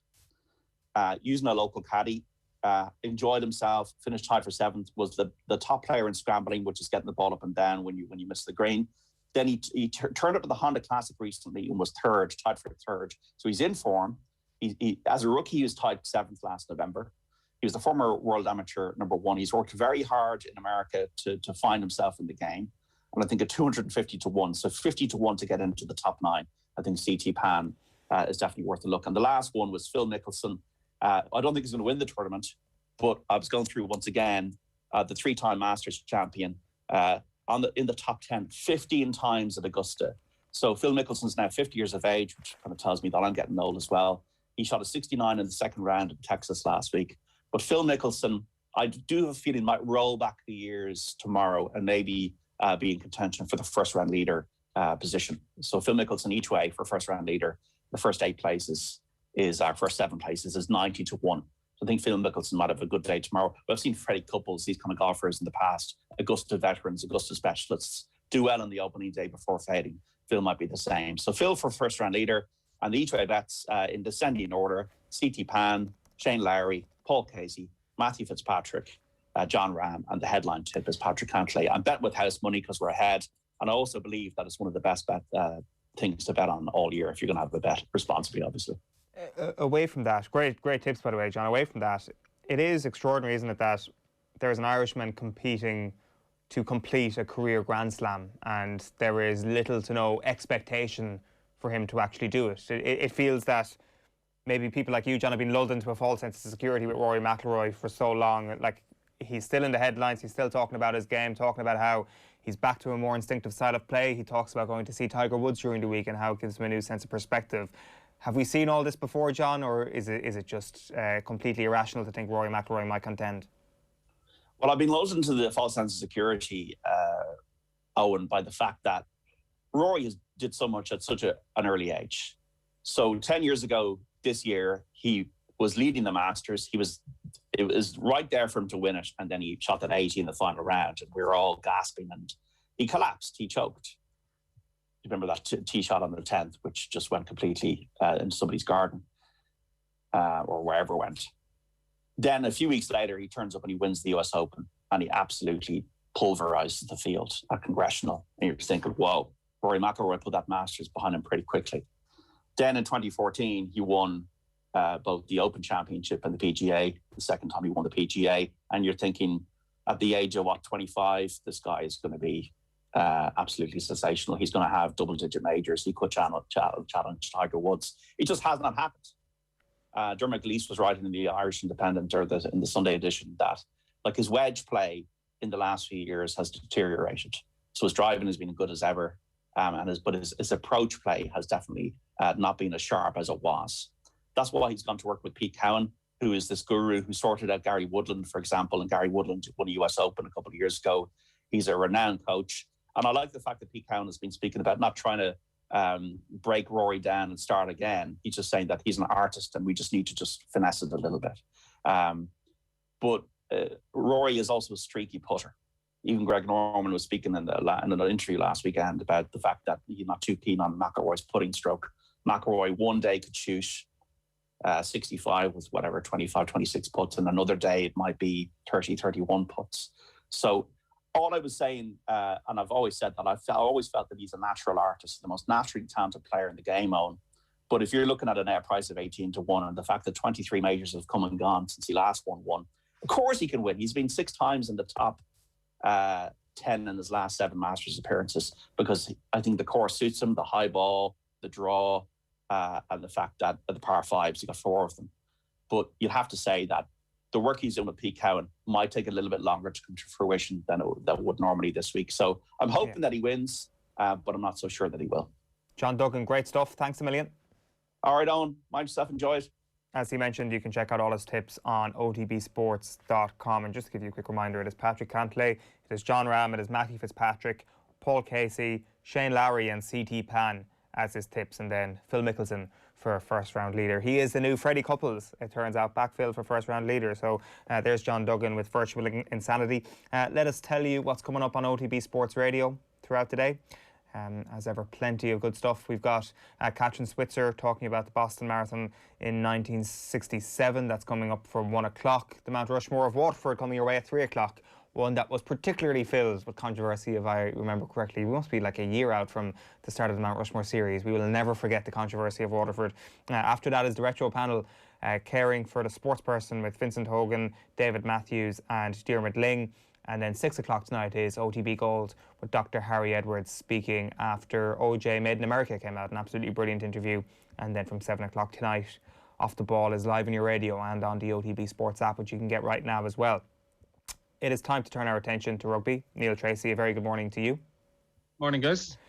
So the tight 5 this week, we were going to do Munster in at number 2 here, but we may just bump them up to the very top here, Neil, because you'll have seen the story on the back of the Irish Independent that they face a fight to keep Stephen Larkham. Does this rub salt in the wounds of Saturday afternoon from your perspective? Yeah, possibly. If he was to leave, it would be a big disappointment, because I think while it was disappointing to lose against Toulouse on Saturday for so many Munster fans, I think there definitely was a realisation, and we did actually get to see some of the attacking stuff that Stephen Larkham, has brought over the last couple of years. It was one of the first times in a really, really big game that we got to see it as well. So, look, I'm sure it would be a massive draw for him. The Waratahs are an absolutely enormous club.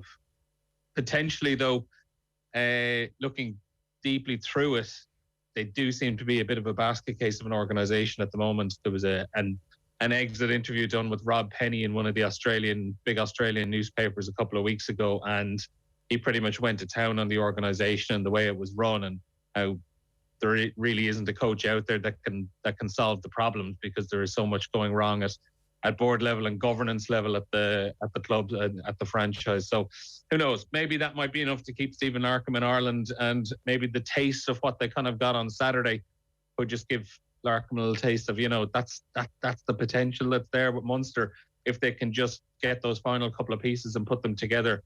Obviously still has 1 year left on his deal, but as we've seen in the past, there are those break clauses as well for coaches.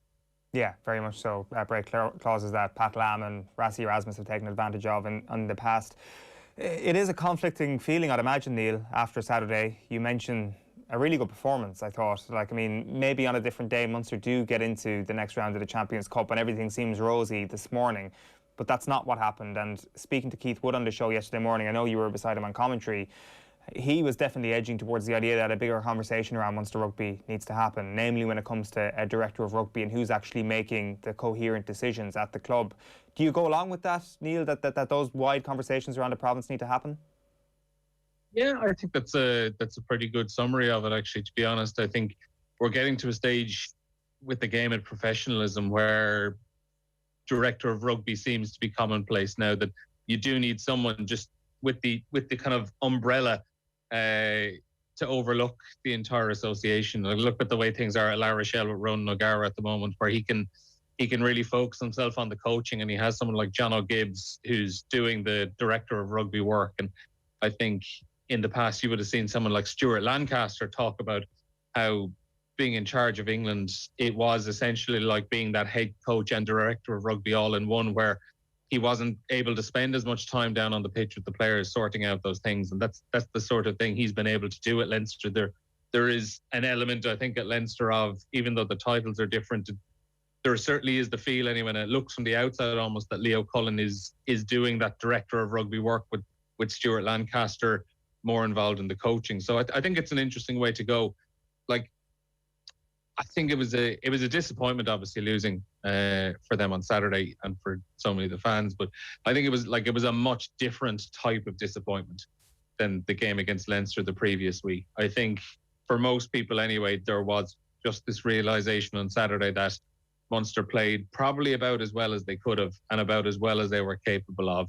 Ultimately, though, they just were beaten by a better team on the day, and that was Toulouse. Like, Munster absolutely gave it to Toulouse. There are so many questions of them, and on each occasion, Toulouse came back and had an answer. All of their best players had really, really good performances. Antoine Dupont, unbelievable.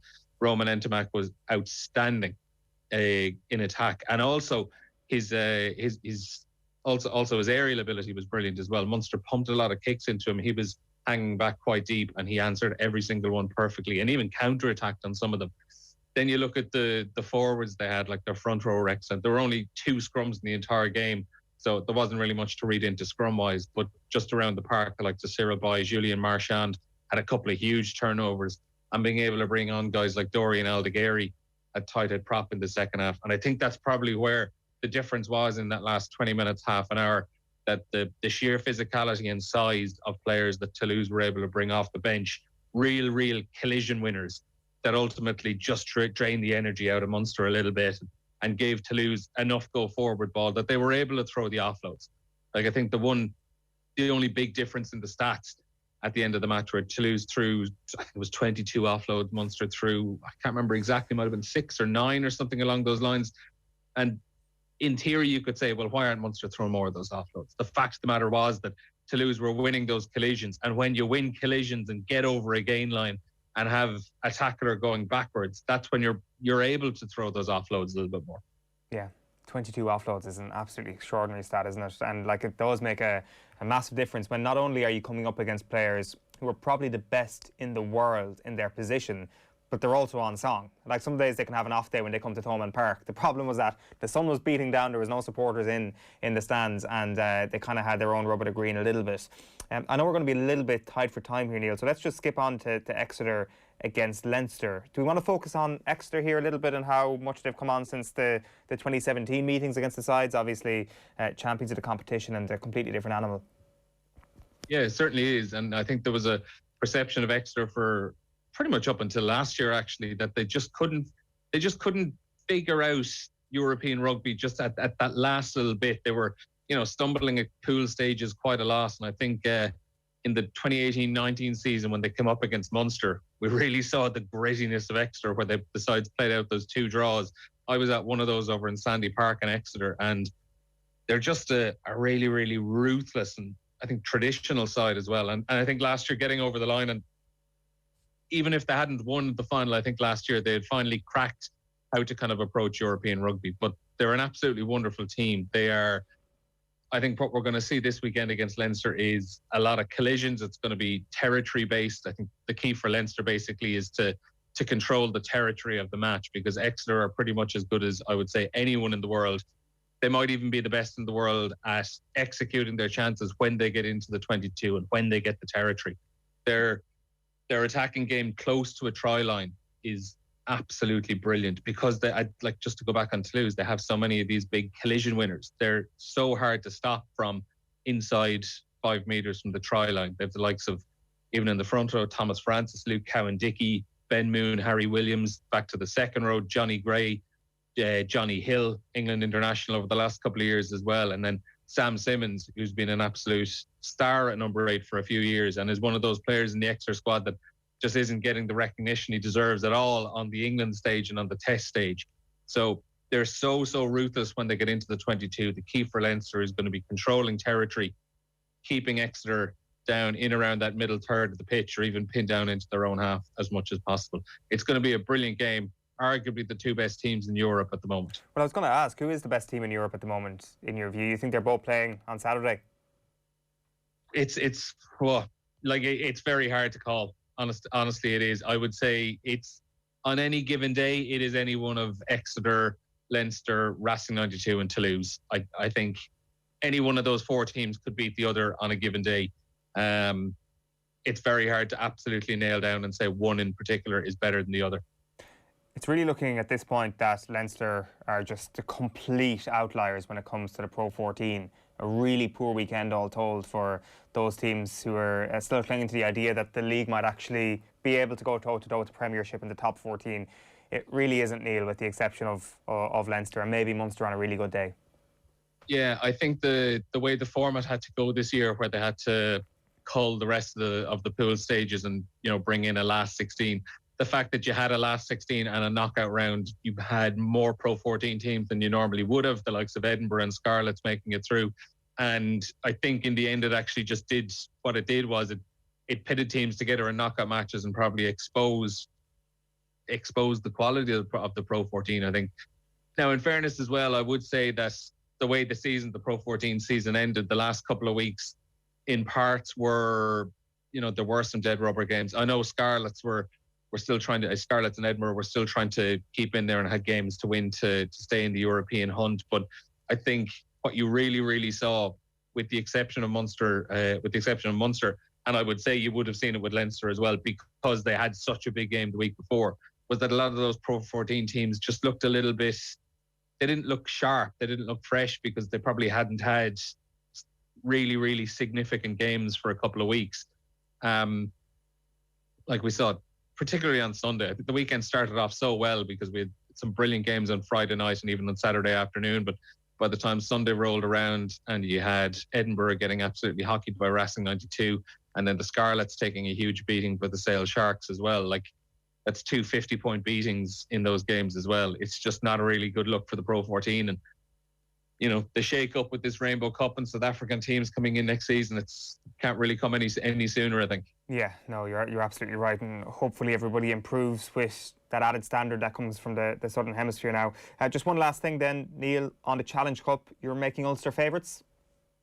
Oh, no, I'm not anyway. I think the bookmakers themselves are making Ulster favourites, and rightly so. Look, they absolutely hammered Harlequins the other night. Granted, it was a complete second-string Harlequins, but Ulster went out and absolutely demolished them.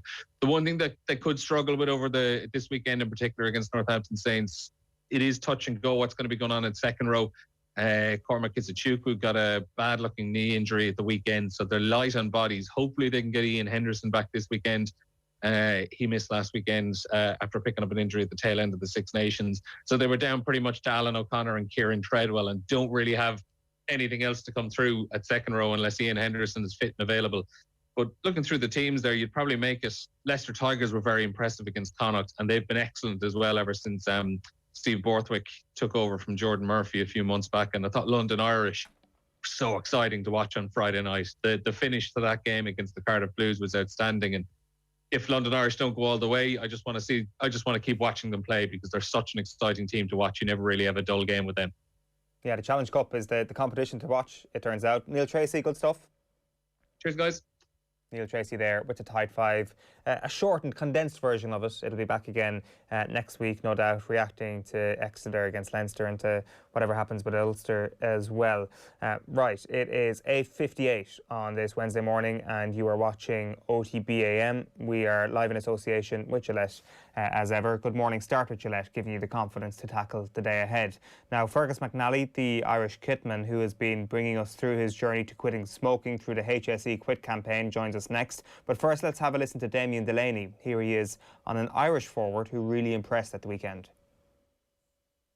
Callum Robinson, it's Champions Bridge at the weekend to segue away from Ireland as such. I'm glad we could get the fitness into Callum Robinson so we could do a job for Sam Allardyce. I mean, I love that we're helping him out that way. Geez, he loves playing against Chelsea, that's for sure. So these were really high quality goals, weren't they? That first one was an incredible finish. I mean, the technique that he had to have for that ball coming back at him, bouncing and just instep and cushion it into the top corner was fantastic. Here come Real Madrid again. Sorry, Joe. No, well spotted. Benzema saved. Yeah, I mean, that was quite a good breakaway that from Real Madrid. But look, he done brilliant. We got, as you said, we got some minutes into his legs for him. Delighted to be of service. But when that moment in Belgrade, and he was involved in the Collins chance as well against Luxembourg. I mean, if he'd had a bit more fitness, he could have been one of the real bright sparks. So, that's a little bit of hope. And maybe Sam Allardyce gives him some game time now.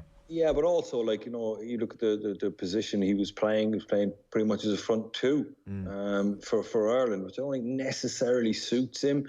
I know I don't want to get into the nitty-gritty of it all over again, but, you know, I just think that, like, you know, he's the type of player that likes coming on to things. Probably he definitely looks like somebody that likes to see the picture and kind of float around and pop up in nice spaces. Where he's up front, he's kind of chasing balls in behind, he's battling with centre backs, balls are getting played into him, and he's kind of wondering, oh, am I going to get clattered here or not? So I suppose we have to take that into account as well.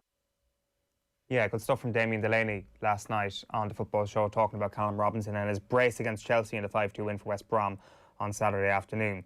Right, it has just gone 9 o'clock, and over the last month on OTB AM, we have been joined by Fergus McNally as he attempts to quit smoking with the HSE Quit team. The HSE Quit service provides personalised free support by phone, email, text and live chat. Smokers can call 1800 201 203 or visit quit.ie for stop smoking tips and resources. If you quit smoking for 28 days, you are 5 times more likely to quit for good.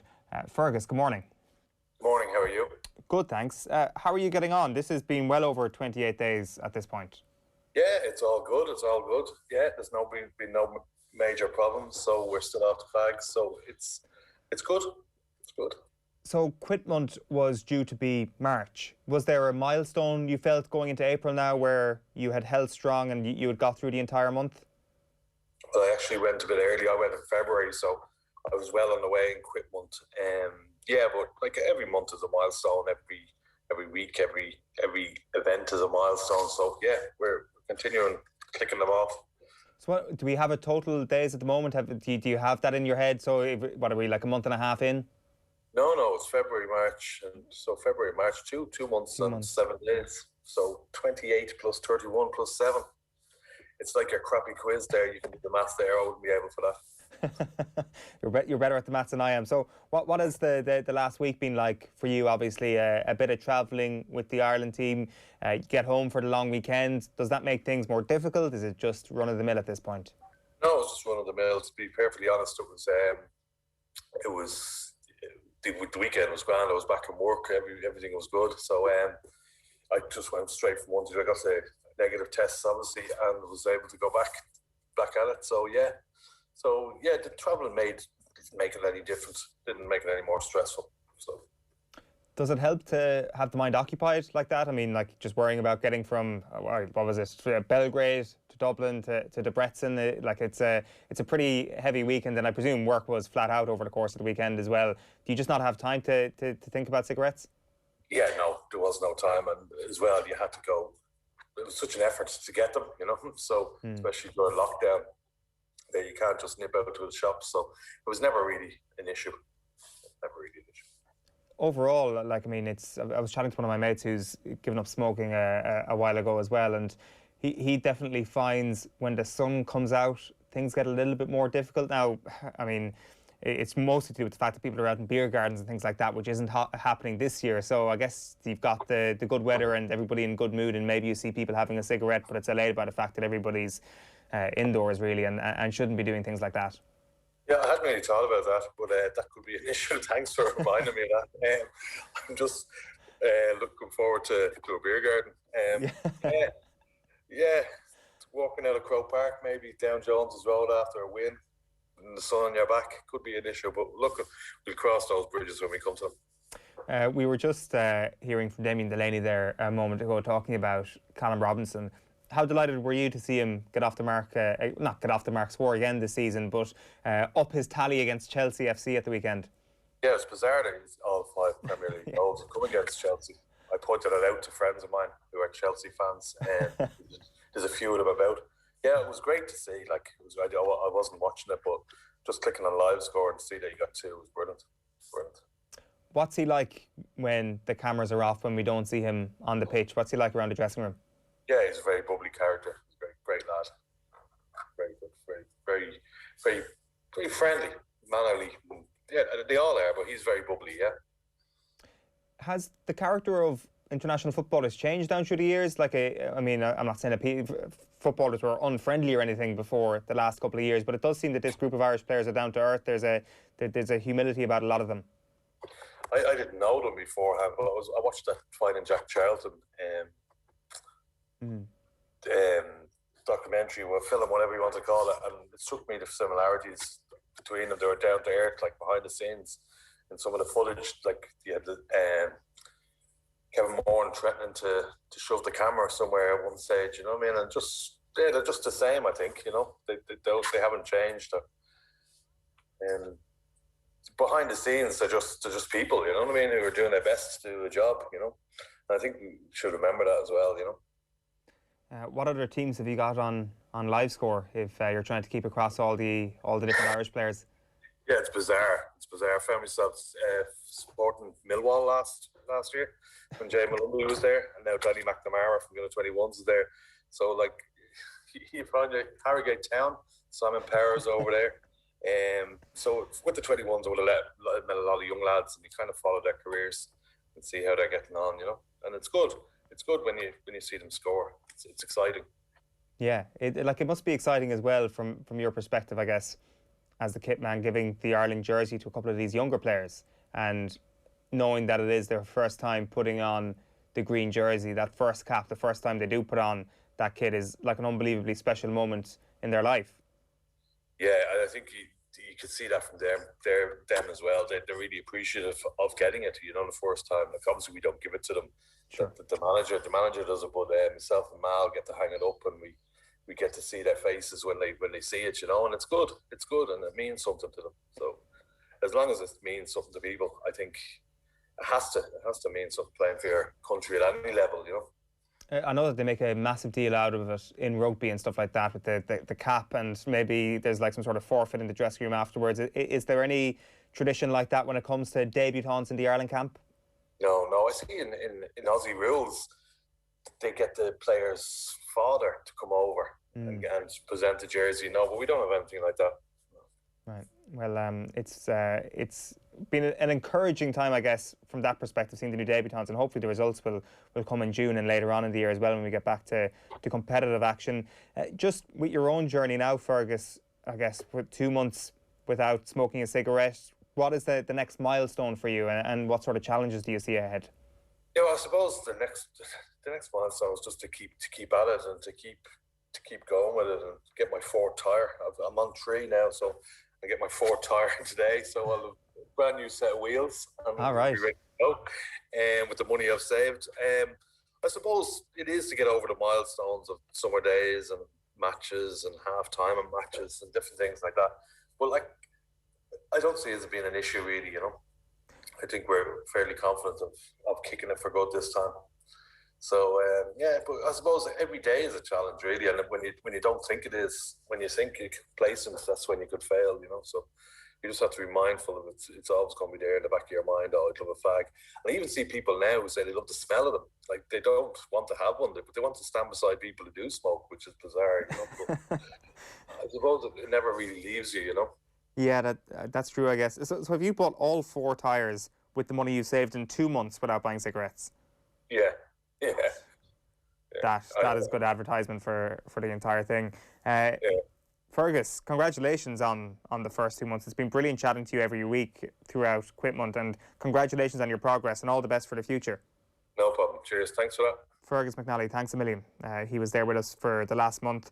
Don't forget, the HSE Quit service provides personalised free support by phone, email, SMS and live chat. Smokers can free call 1800 201 203 or visit quit.ie for stop smoking tips and resources. All right, it is 8 minutes past 9. It is Wednesday of Masters Week. John Duggan brought us his virtual Insanity Masters tips a little earlier, but if you want any other golf from OTB, you've got to get over to the Golf Weekly Patreon. So when you sign up, you're guaranteed a podcast every Thursday with extra episodes around the biggest tournaments of the year, and there will be interviews with golf's biggest names as well. You'll also become an official friend of the pod. You'll be able to chat with the lads, Joe, Nathan, Peter, Fionn. On our Discord channel, you'll get invites to our golf days whenever we can all get back out there, and there'll be exclusive watch parties around the majors. That includes this weekend. There will be podcasts released all this week, and there's an exclusive watch party with Conor Moore, aka Conor Sketches, on Sunday, and you have to be a Patreon member to join that. You can get on to otbsports.com/golfweekly and sign up now for $3.99 a month, or just search Golf Weekly on patreon.com. The page is live now.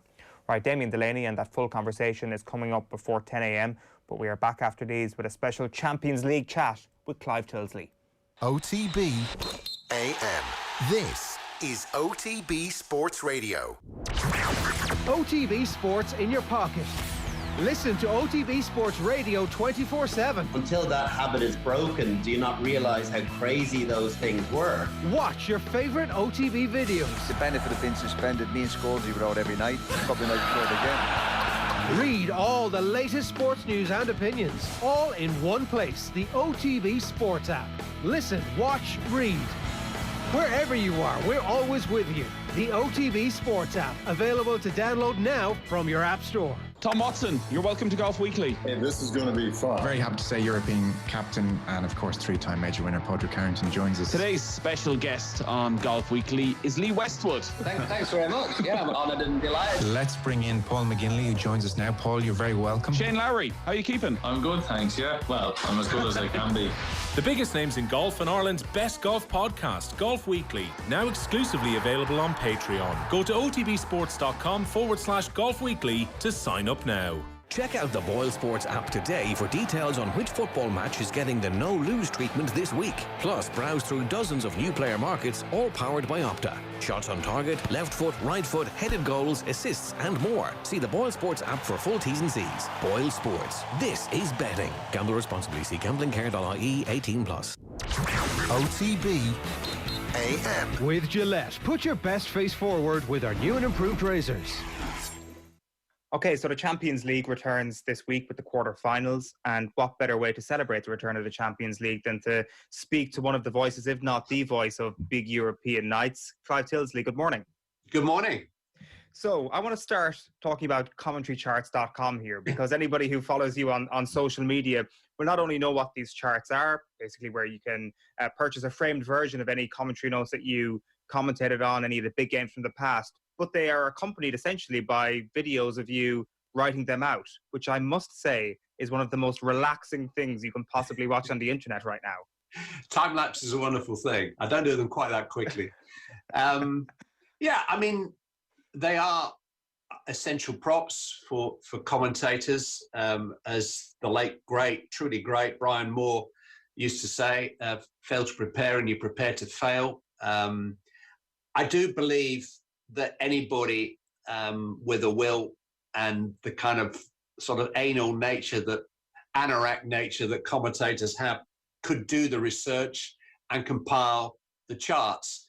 And they're all very individual. Obviously, some are written out, some are compiled on a tablet of some kind. But if there is a skill to our job, it's how you use the information, when you use the information, if you use the information, how much of the information on them you use. And I've certainly always been schooled to believe that we are journalists, broadcast journalists, that we do need to editorialise. And so the commentators that reel off the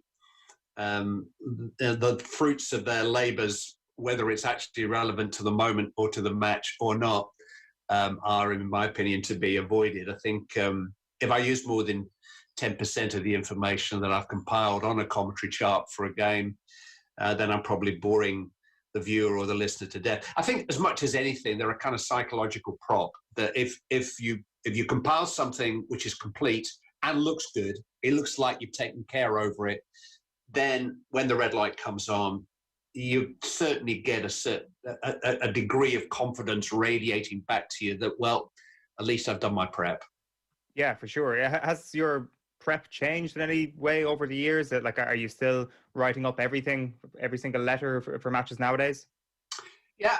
I am, believe it or not, computer literate, but I think perhaps I'm from an era where schooling was writing out and learning and remembering, and so perhaps that's ingrained in me that by writing out, it goes into this thick skull a little better than it would do otherwise. But it's just part of the process, really. It's kind of, I think what you often hear professional athletes talking about the process, their pre-match rituals, which are all a little different within a single dressing room. And as I say, we're all very individual in the way that we prepare, but this is essentially the way that I've always done my prep. I think, particularly in the last year, the whole art of communication has changed because the circumstances have changed, and you've got to reflect that. The provision and consumption of media changes by the minute generally, and so it's very important if you're to try to stay relevant and therefore keep resonating, keep connecting with a mass audience, that you're across the different trends and the different way that, as I say, the media is actually absorbed. So yeah, I think perhaps the broadcasts have changed and hopefully the commentaries have developed, but in a weird sort of way, probably not. The actual notes will probably look pretty much the same as they did 150 years ago when I first commentated. They look absolutely fantastic. And as I say, commentarycharts.com, if anybody's listening and only hearing about this for the first time, make sure to go on there to check it out. Another big project of yours this year, Clive, is your book, Not For Me, Clive, Stories from the Voice of Football, coming out this May, I think you said. And I know you've been on the show before talking about 99 and Istanbul and your very famous commentaries in the early days of your European commentaries.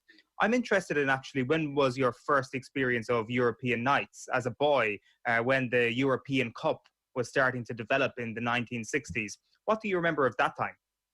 Well, I was brought up as a Manchester United fan. I believe it or not, when I came home from the nursing home to my first ever home, we lived next door to the manager of Bury Football Club. We were in a semi-detached house, separated only by a wall from the manager of Bury Football Club. You could walk to Gig Lane from our house. I should have been a Bury fan. My mum took me to Gig Lane before I was born, when she was pregnant, because she'd go and watch the games with my Auntie Gladys, with Dave Russell's wife.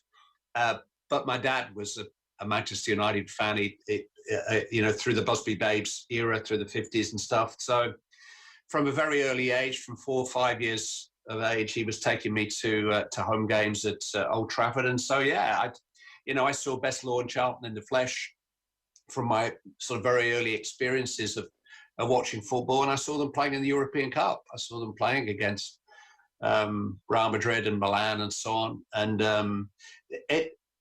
I can never explain it, and could certainly never explain it to the fan of any football club. But Manchester United left me when I started to work in local radio, which was straight from university, 21 years of age. I started to cover Nottingham Forest home and away for a commercial radio station. I was spending half my time with the players. They were the same age as me. They were my mates. And suddenly, because I was watching my mates play, I kind of supported them. Really, I wanted them to win. And to this day, I'm still the same.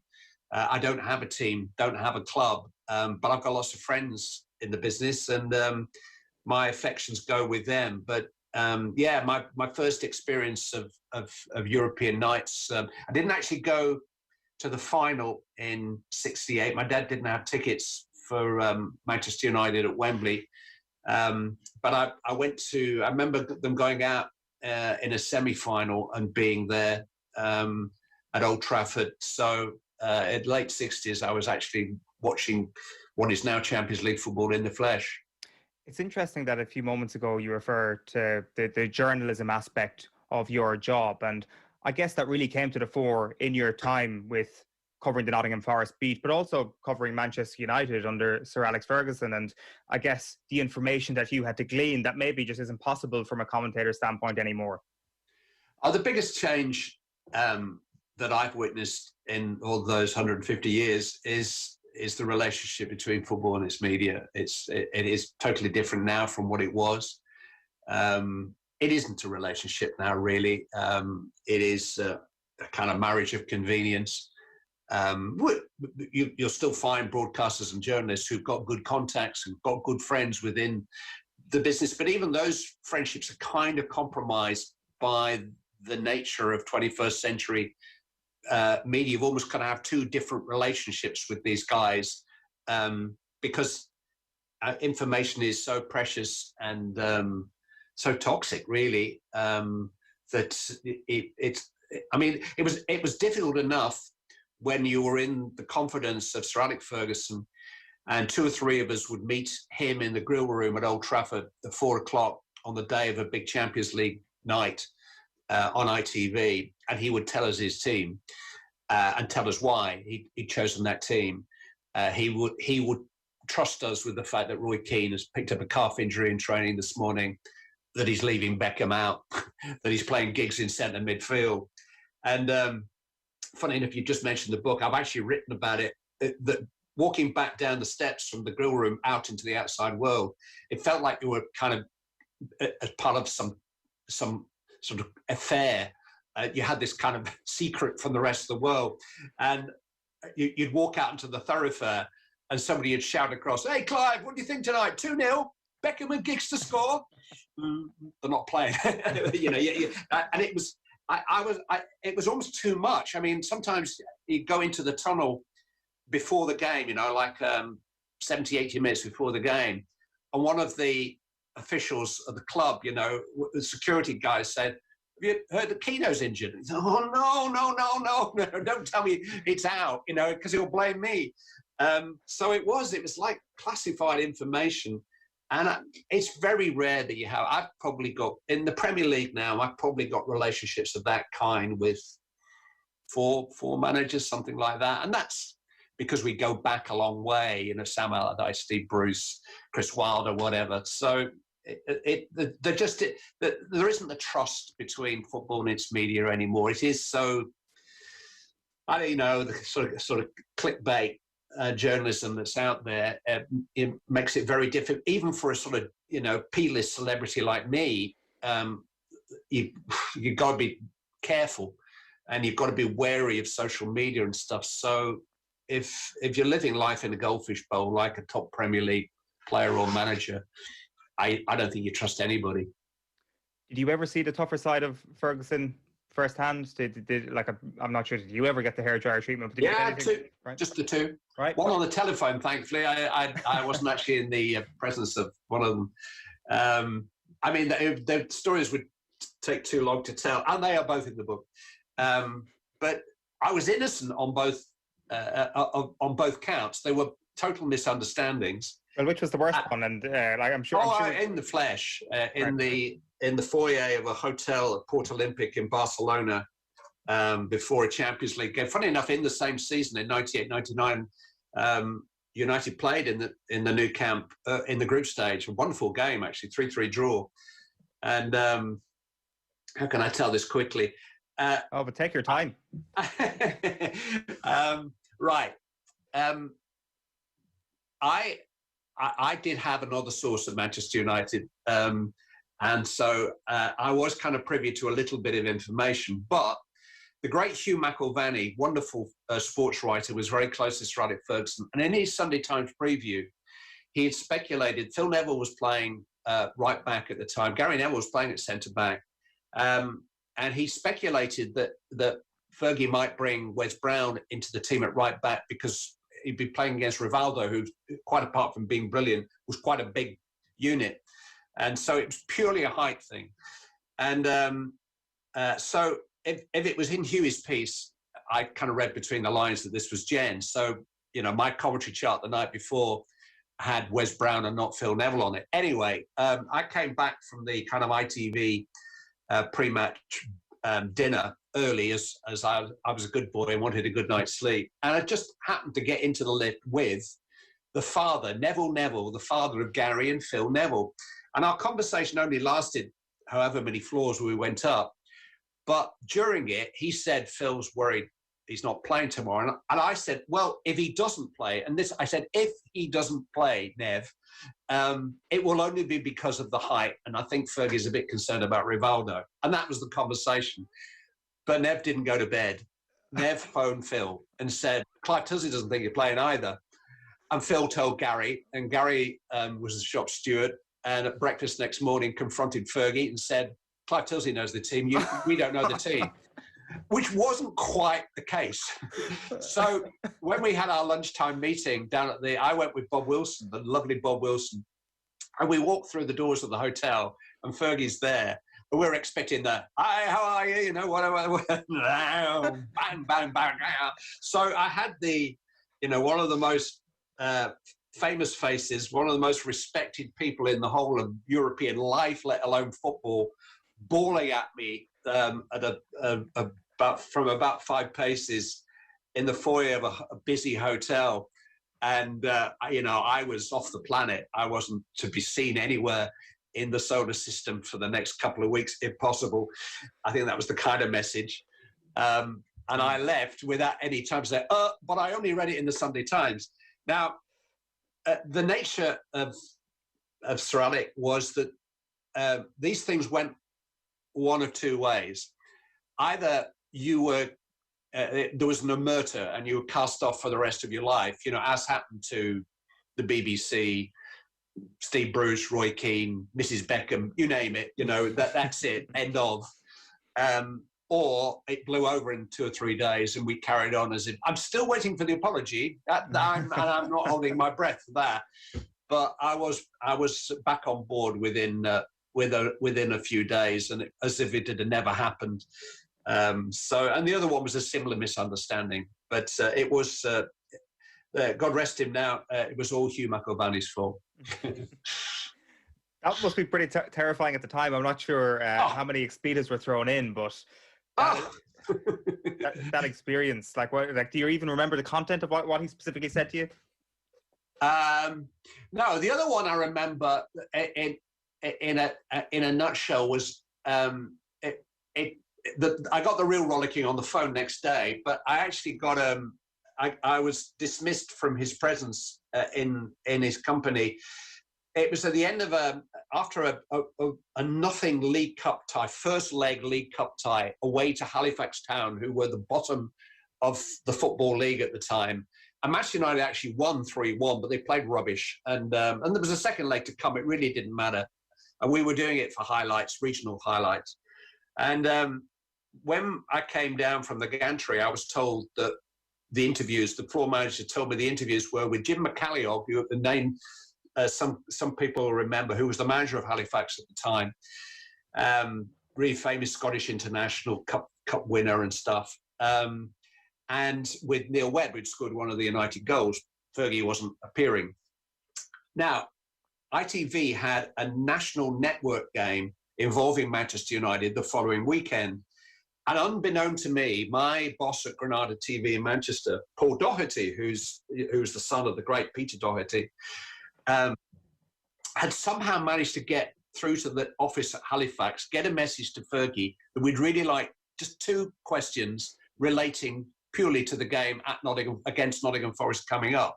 Now, we didn't have mobile phones back in the late 17th century, so this part of the message didn't reach me. So to my surprise, after we'd interviewed McCalliog and Webb, Fergie starts striding from the tunnel to our position by the pit side, clearing his... He always had a really kind of nervous cough when he was irritated, which was always a bad sign, and just presented himself for interview. So, of course, Muggins goes straight in with, well, a 3-1 win, Alec, but what did you think of the performance? Nothing really. So I went in with a follow-up question, and he looked at me, and this sort of bubble came out of his head. Written inside it was, are you seriously asking me this? And yeah, I mean, get ready for it, folks. I got a big index finger in the chest. He said, you fucking chancer, and turned around and was gone. And as he went back into the tunnel, the floor manager came out with the news that Fergie's cut, but you're only to ask him about the game at, okay.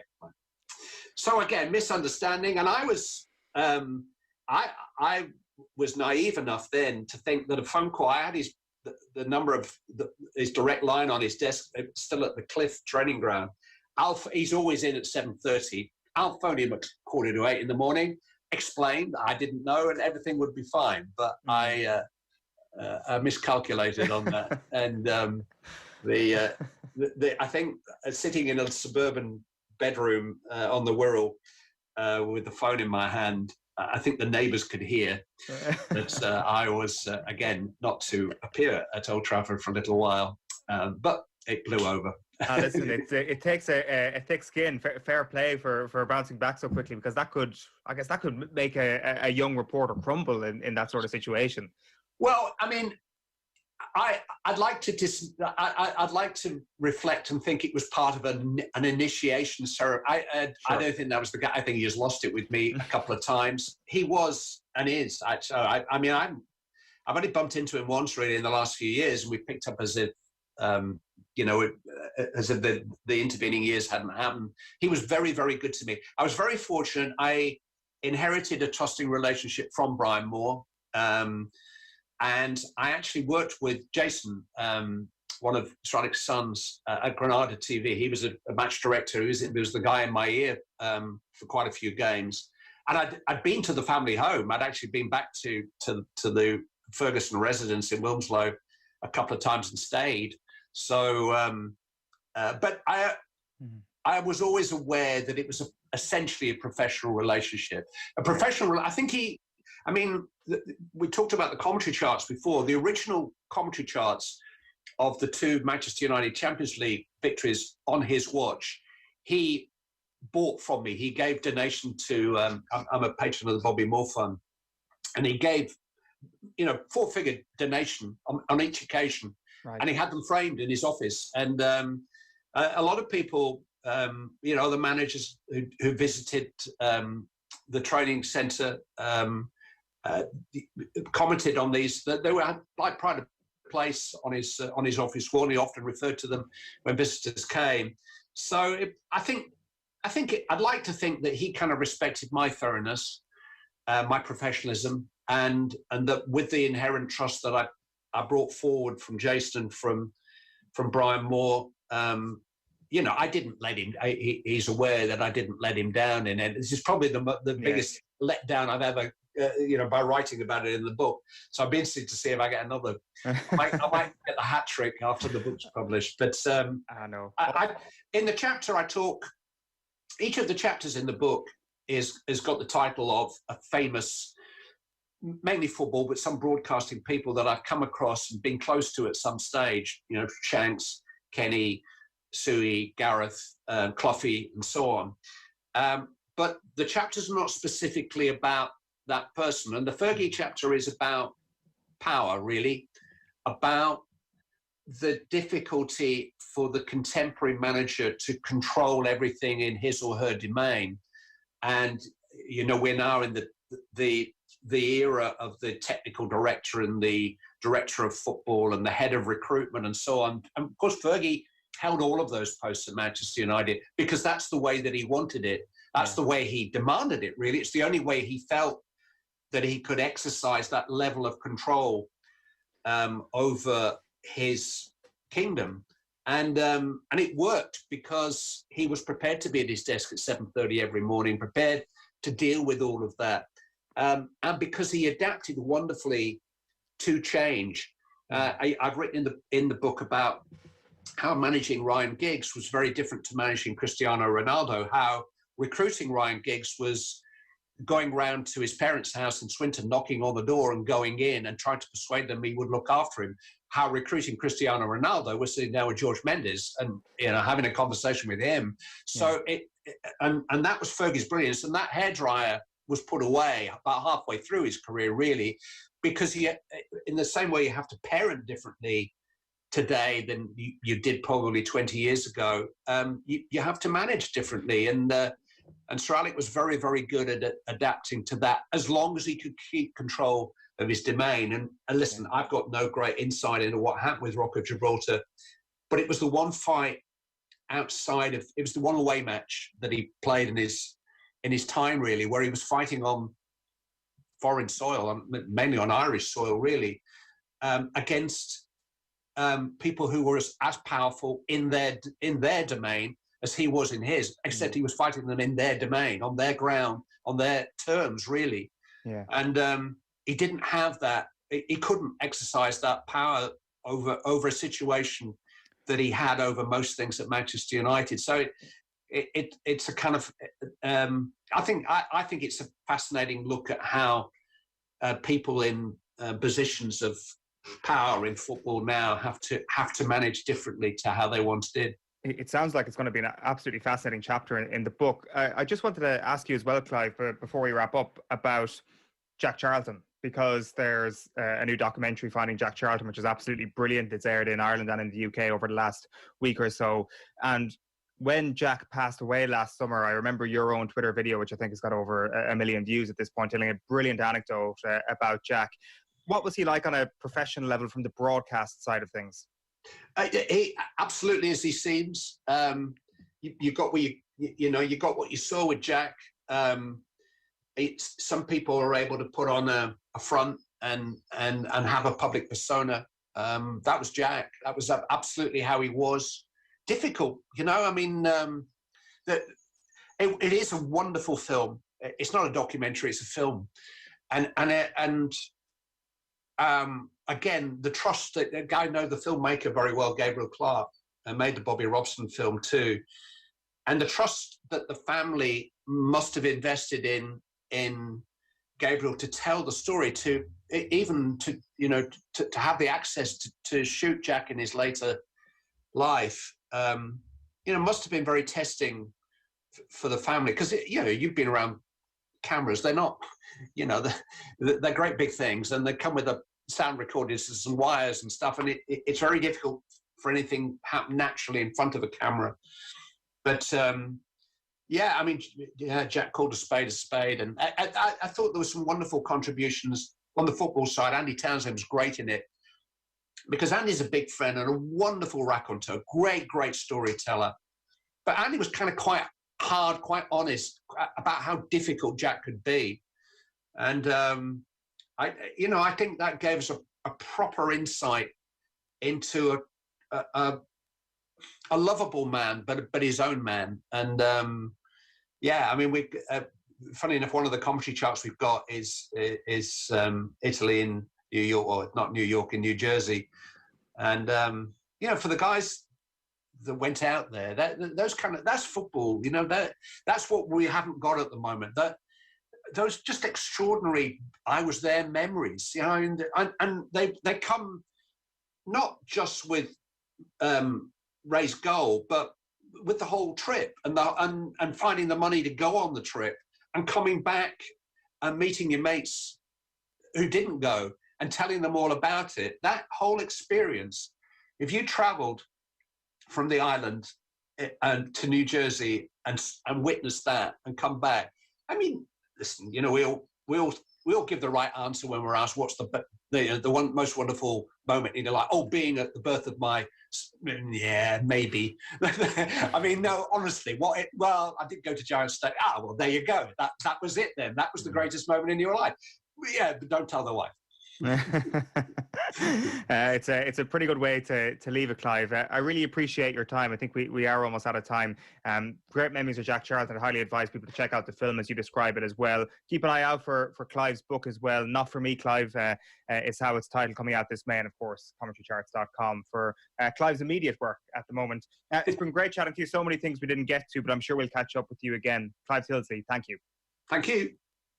On Keith Andrews, I know I haven't talked to you obviously over the international break. I know you were very busy with Virgin amongst other things, so he's sounding fairly defiant tone there, like Stephen Kenny did signing off, where he kind of on TV and in the press conference really stated his belief that they're on the right track. And Keith there acknowledged it's kind of difficult to do it when you're off the back of 11 games and no wins, but certainly belief in their methods and what they're trying to do, and belief in the players absolutely remains. I mean, what else is he going to say publicly? The cynics will say, but he's saying it all the same. Yeah, I agree with Keith, and I was disappointed for him in the window. I mean, they got the job some time ago, and all was geared toward that Serbia game, and I think it just went a little bit flat and didn't quite pan out how they were hoping. But Keith's a strong character. He's very, very angry, I suppose, or very. He is. He's got an angry head in him. We know that. We can say that. He won't mind. But Keith will come out swinging. Yeah. No matter if you say anything. I've played with Keith for with several teams, and he will come out swinging, and he is very strong-headed like that, which you'd expect and which you'd want him to be. So that defiant tone that he struck there tonight doesn't surprise me with him, but it's good. Keith is a very, very thorough guy. He will work hard, and he will die trying, really, to implement his principles. So I'm still believing. I'm still with him. I still think they can move the needle a little bit, maybe not as much or as dynamically as everyone would have hoped. But they're learning as well, and I kind of do agree with them. They have been tough times, but Keith will come out swinging, and I'm pleased for him. Yeah.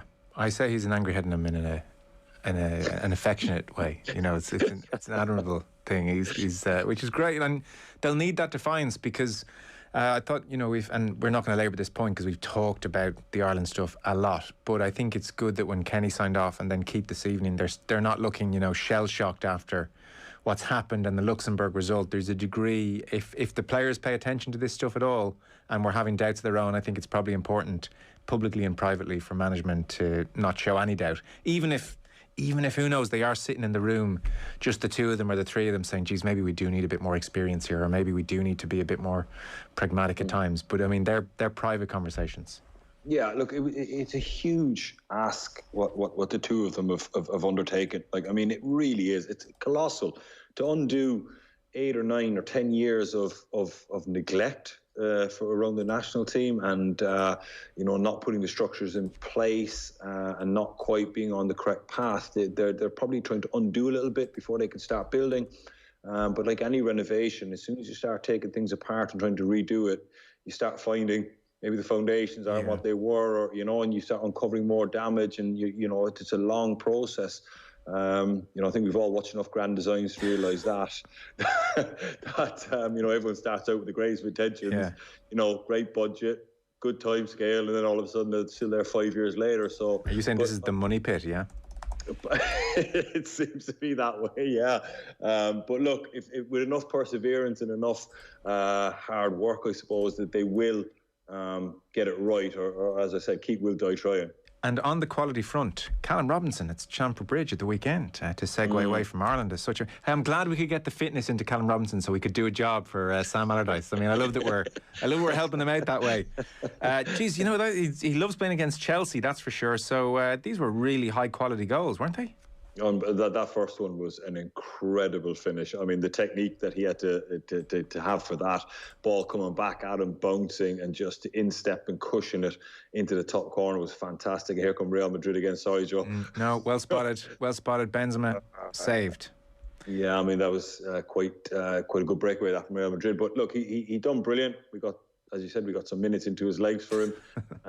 Delighted to be of service. But you know, when that moment in Belgrade, and he was involved in the Collins chance as well against Luxembourg. I mean, if he'd had a bit more fitness, he could have been one of the real bright sparks. So, you know, that's a little bit of hope. And maybe Sam Allardyce gives him some game time now. Yeah, but also, like, you know, you look at the position he was playing pretty much as a front two for Ireland, which only necessarily suits him.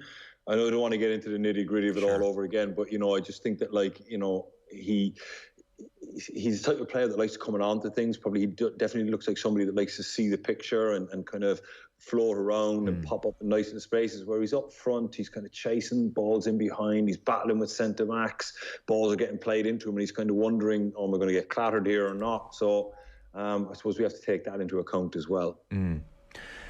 Kepa and Antonio Rudiger had a big fight in the training ground the next day, apparently. Nothing to do with the match, but we needed to interfere in the situation. It was so serious, said Tuchel. Now it's all good. He says the way they handled it afterwards was amazing. Kovacic was asked about this. He shrugged and said, this is just not a big deal. This is the ultimate cliche. This stuff is not a big deal. I do have you down as a training ground scrapper, I got to be honest. You would have the potential, in the best sense, Ala Keith Andrews, to have an angry head on you at times as well, I suspect. So did you have to rein this in? Were you a training ground scrapper at times, or you know, where are you in all this? After the result that they had, I'm not surprised. You know, I think that the emotions are running high, and sometimes people are on edge, and sometimes it can be a kind of a sarky comment or a jokey comment or something with maybe a little bit of innuendo that was nothing to do with the game. But obviously, when tensions are running high, that's taken completely the wrong way, and it can get out of hand. And I suppose once one person escalates it, it's very, very hard to de-escalate it then. But I think two players, the last time we had a discussion about this was the whole Steve Bruce thing, where we thought that the manager and the player was not of the most normal, even though Newcastle were trying to say this happens at training grounds up and down the country week in, week out, which isn't necessarily true. But I certainly think that two players fighting after a poor result is not an amazing story, to be honest with you. And I'm pretty sure they're both professional enough to put it behind them and move on with it. I presume it's less common across your career. I mean, players are different. I presume it isn't happening as frequently.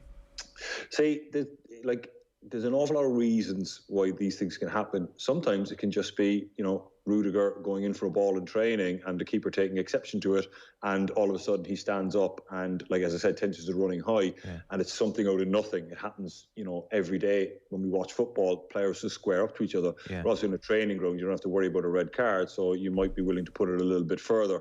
Or it could be two players that have a completely clash of personalities and it's been brewing and bubbling along for a while.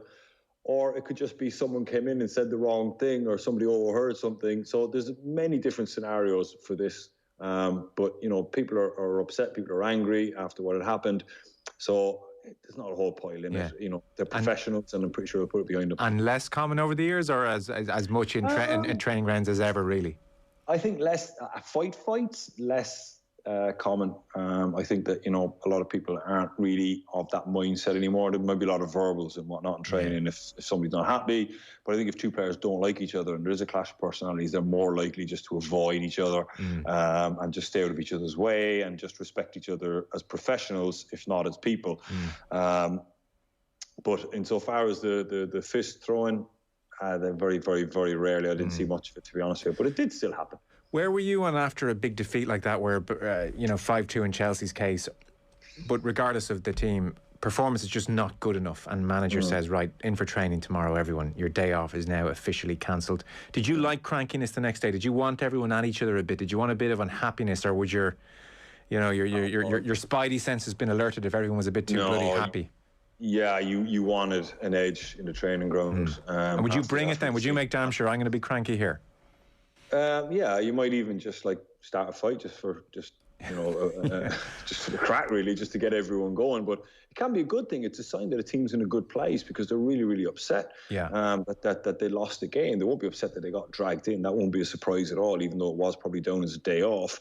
But they got dragged in because they obviously got a huge game coming up, and the managers didn't want people maybe doing their own cool downs at home, or stewing on it, and then maybe coming in Monday, and people sometimes when the result doesn't go the way, they don't sleep well, or they don't eat well, or whatever. So it's just a case, just get people in, we'll discuss it, we'll put it to bed, we'll switch the focus straight away to the game midweek, and we'll get back on track. I mean, they've had an amazing run since he's come in.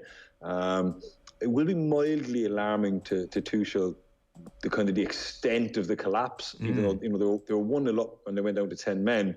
I mean, how many times we see Chelsea and top teams do that before, especially against a team in the relegation zone, and go on to win 3-0.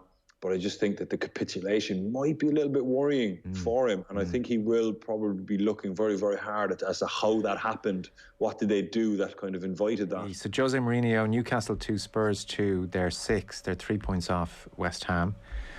Repeated defensive woes, Damien, and it was interesting that when he was pushed on 5 Live about what's going wrong, and in particular, given that he's been able to organise defences very well in the past, what's going wrong, he simply said, same coach, different players. And that's not a good... You wince a little bit and you say, ooh, someone's getting fed up. Matt Law, amongst several in the Telegraph today, but it was in various papers, losing patience, that was the quote.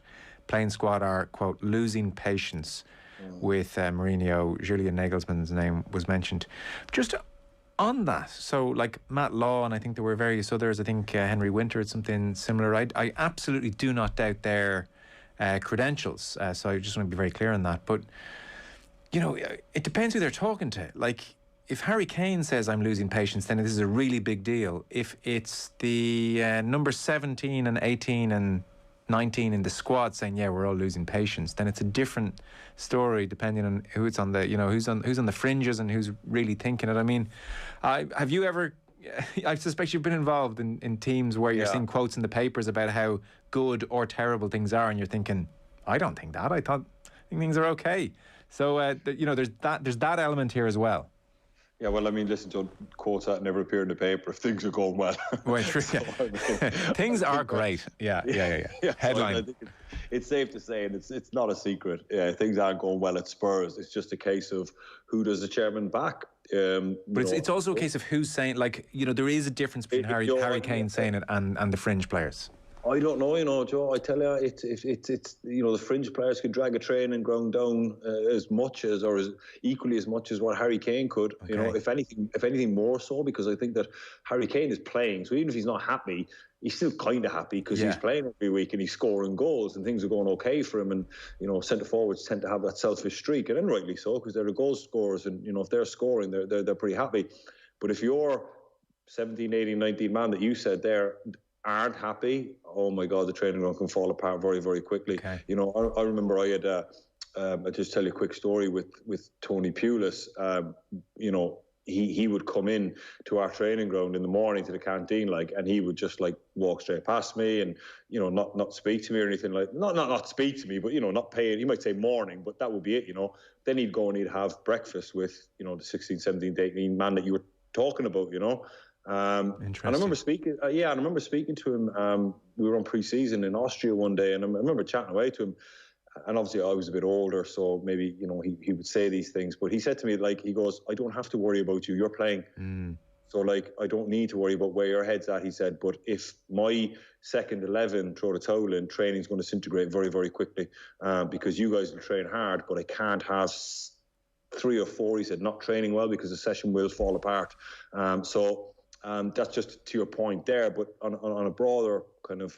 No, it's a great point. It's a great point. It's a great point, because I wouldn't have seen it that way. I would have thought, well, once he has his, his core players on board, namely Harry Kane leading that merry dance, then things are okay. But you do make a great point. I mean, the vibrant training ground, to use your word, I can see how that disintegrates. Yeah, but Jose's wily enough to know that as well. Or I think Jose's just complaining because he knows that he's on tenterhooks at the minute, or I think he knows he's on thin ice. And I think it's almost like a rallying cry to the chairman of, are you going to get me what I need, or are you going to sack me? And I think Jose is as black and white as that. And I think that's pretty much what was behind that message that he was saying.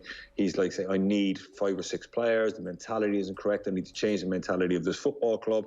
But players are going to get very, very annoyed or pissed off with Jose when he goes out saying things like that. I mean, that's not even an in-depth point. That's just a throwaway it's a throwaway comment, right? It's I'm great, they're not. Yeah, at least if he went into detail, players might say, well, I agree or disagree with you, but, fair enough, I respect you. But it was such a throwaway kind of, high school bully type of comment, of it was just loose, and it's not like him. But as I said, I think he knows the writing's on the wall, that if he could be gone this summer. I think there's a good chance he will be gone in the summer. You think he's thankful that there's not football supporters in the stadium, because he would be under an enormous amount of pressure at Tottenham. That the experiment of win at all costs Jose versus the Tottenham way. Arsenal then 3-0 against Liverpool. So again, it came up in Monday Night Football last night, which I think probably shapes debate in a lot of ways, but that's an interesting point in itself, that the whole football fraternity across the UK watches Neville and Carragher run the rule and everything, and man, they went for Arsenal. They really did. So Neville was making the point. He said this is really worrying. He said he was on commentary, and usually when the full-time whistle goes, he gets up and goes out. But he sat there looking at the pitch, almost thinking, what have I just seen here? And so he was giving the impression this was really troublesome. In particular, and he showed a few clips of the front 6, but especially, the real front players just not working hard. And he described them as like the mafia. Almost like this is get the manager sacked territory. Carragher was really laying into Aubameyang. He'd been late for the North London derby a while back. What reaction would you get in the Europa League? It wasn't great. West Ham, before the international break, he was terrible. He was substituted, and again, substituted against Liverpool. And he was saying, this guy's after getting a £300,000 a week, give or take, contract. Is this another Ozil? And it was just like no silver lining, nothing good about this situation was their take on Arsenal 0, Liverpool 3. No, there's absolutely nothing. I have to agree with everything you just said there. Aubameyang's been a disaster, considering he's captain of the football club. Yeah. After he was late for that North London derby, which you can kind of, I won't say accept, but it happens. People are late. The managers obviously set down ground rules that, if anyone's late, they're not playing. Oh, hang on a minute, here comes Mane. No, nothing. He would have been disgusted that his captain arrived late, especially on the eve. But I suppose a manager has to stand by his principles, because as soon as he kind of flinches there and says, okay, one rule for one rule for my captain and one rule for everyone else, then, he's in trouble. So I understand that. And then I think it was Olympiacos in the Champions League, or the Europa League, the week after, and he was dire in that as well. And just on the topic there of what we were on about earlier, Joe, of could you imagine going to the training ground and there being a fight in that Chelsea or in that Arsenal dressing room? No. You just couldn't imagine it. Your captain drives around in I don't even know what colour his Lamborghini is, but it's a bright, shiny, mirrory type car, and he's sitting in traffic on, in Holborn or wherever he was, caught in traffic. It's just not a good look for the football club, that your captain doesn't try, and he seems to be the flashiest one of the lot. I think he's the one setting the tone for the football club, and it's not a good look at the minute. And I just think there's a lot of young boys there that will be heavily influenced by him. And if he's setting the wrong tone, and he's the captain and he's the highest paid player, and the club have pretty much said without saying that he's our main man, he's our guy, he's our example setter here, and he's showing up late and he's driving around in flash cars, he's not training properly, he doesn't try in the game, because what ends up happening then is all the young kids go, oh, well, Aubameyang doesn't track back, or Aubameyang doesn't run, and they gave him all that money. Well, I don't have to. Yeah. This is a side point, and it's not about Aubameyang as such. Did someone having a flash car sound alarm bells in your head? Did you not like to see that? Did you think, not sure about this? Not particularly. Players are entitled to do what they want with their money. Don't get me wrong. You can, you get your contract, good luck to you. So I'd be very reluctant. I'm not going down that hard-nosed kind of road. It's quite an old-school road, yeah. Yeah, I know, but I think there's a line, Joe, that you're a captain of Arsenal Football Club, and you have, again, you have to look up online the colour of the thing. You better be right about this, are you? Yeah, it's a mirror. It's it's a gold. One's a gold and one's like a rainbow colour mirror. It's just an unnecessary trapping. Really. Yeah, that you don't want that to be the tone of your football club. Oh yeah, in fairness, yeah, it's ridiculous. It's stupid, right? It's totally unnecessary. It's bright. It's like gold or something. Yeah, fair enough. So, what I'm saying is, that's what's driving into the training ground every morning. That's your captain. That's what everybody in the football club is looking to. Not the guy coming in at 7 a.m. lifting weights, working his backside off, tracking back, leading the football club. He's probably arriving in late in that. Yeah. It's funny, in my head I said, I guarantee you Harry Kane's a black Range Rover. And I just Googled Harry Kane car. Didn't disappoint. Navy Range Rover. I agree with you. I'm not that type of person that goes down the road of cars. I don't want to be that old guy who just... It's not a good look, that. But what I'm saying is, your captain driving in that is just not ideal, to be honest. No, It tells you an awful lot about what's going on in that club. And I do understand your kind of hemming and hawing about... There are issues with that point that they don't hold up, and there'll be exceptions to every rule, and it only tells you so much. And when things are going great, we'd be sitting here saying, well, look, that's what a player needs to express himself and feel good about life and to enjoy his wealth, and that's part of what makes him tick. So there are all those aspects as well. The point is, when you scored 22 league goals last year and you sign a whopping new contract and you're currently on 9, then it's not great. So that's where Arsenal are. Jesse Lingard, 6 goals in 8 league matches, back in the England squad, 28 years of age, on loan. He said himself, 2 years of not playing regularly didn't help him, and getting a rhythm and everything. What's his ceiling? Okay, look, the current form is so eye-catching, but I still don't think he's in the Man United first team. Geez, I don't know, Joe. He's in the form of his life at the minute. He really is benefiting from kind of getting away from the cloud that he was perhaps under. I know the fans turned on him a little bit at United. Yeah, they did. They lost patience with him. He was inconsistent. When I say I don't see him in the United first team, I sort of mean, on current form, geez, you throw him in because he's red hot. I just mean over the course of the next 2-3 years, which is what they would be countenancing bringing him back for. He could prove me wrong, but I think United fans had given up on him. Yeah. There's always this thing though, Joe, that when a player has been out of a squad for a year or two, and then all of a sudden he gets loaned out to West Ham. I've seen it numerous times. It's almost like, the cows being let out after the winter. You know, they're bouncing around the field, and that seems to be where he's at the minute. What would you know about cows being let out in winter? I was watching a video the other day, you know, when they're inside. There's a funny video on the thing there of like cows bouncing around the field that were left out after the winter. They were extremely happy. Okay. And I think it's. I might be wrong on that. Listen, it's a lovely thing to see what Facebook thinks is the algorithm thinks you will like. It's a lovely insight into your personality. Yeah, but it was a happy video. You Google it, cows getting left out after winter. It's a very, very good video. Anyway, I think that that's what Jesse Lingard is basically like. Yes, the relief. The relief. Exactly. Yeah. And that will wear off after a while. You know that happiness. You know, pretty much by the end of the summer, the cows moping around the field, eating grass. You know, the initial exuberance does wear off, and he probably will end up. But I think from Man United's point of view, it's good because if they want to sell him, I think West Ham would pretty much pay a king's ransom for him at the minute, and then they'll be left with him when he does resort back to that normal kind of Jesse Lingard inconsistency type of way, or maybe he's finally got his head down and focused. True. But that's what Manchester United to make. Because he is talented. There's no doubt he's a really good player when he's in the mood. It's all been going off at the Etihad. I mean, this Madrid-Liverpool game in front of us has sort of, I wouldn't say it's kind of burned out, but it's calmed down a lot. The chances that were happening haven't quite been happening, whereas at the Etihad, Marco Reus equalised for Manchester City in the 84th minute. And just in the last moment, Phil Foden has put City back 2-1 up.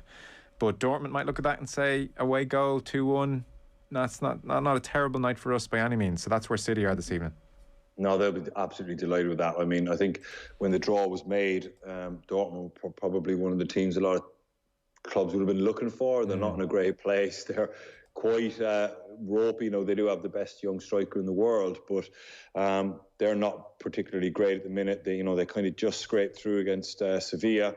But an away goal for them is fantastic, and it gives them something to play for going back to Germany. But I still think Man City should have too much for them, even back in Germany.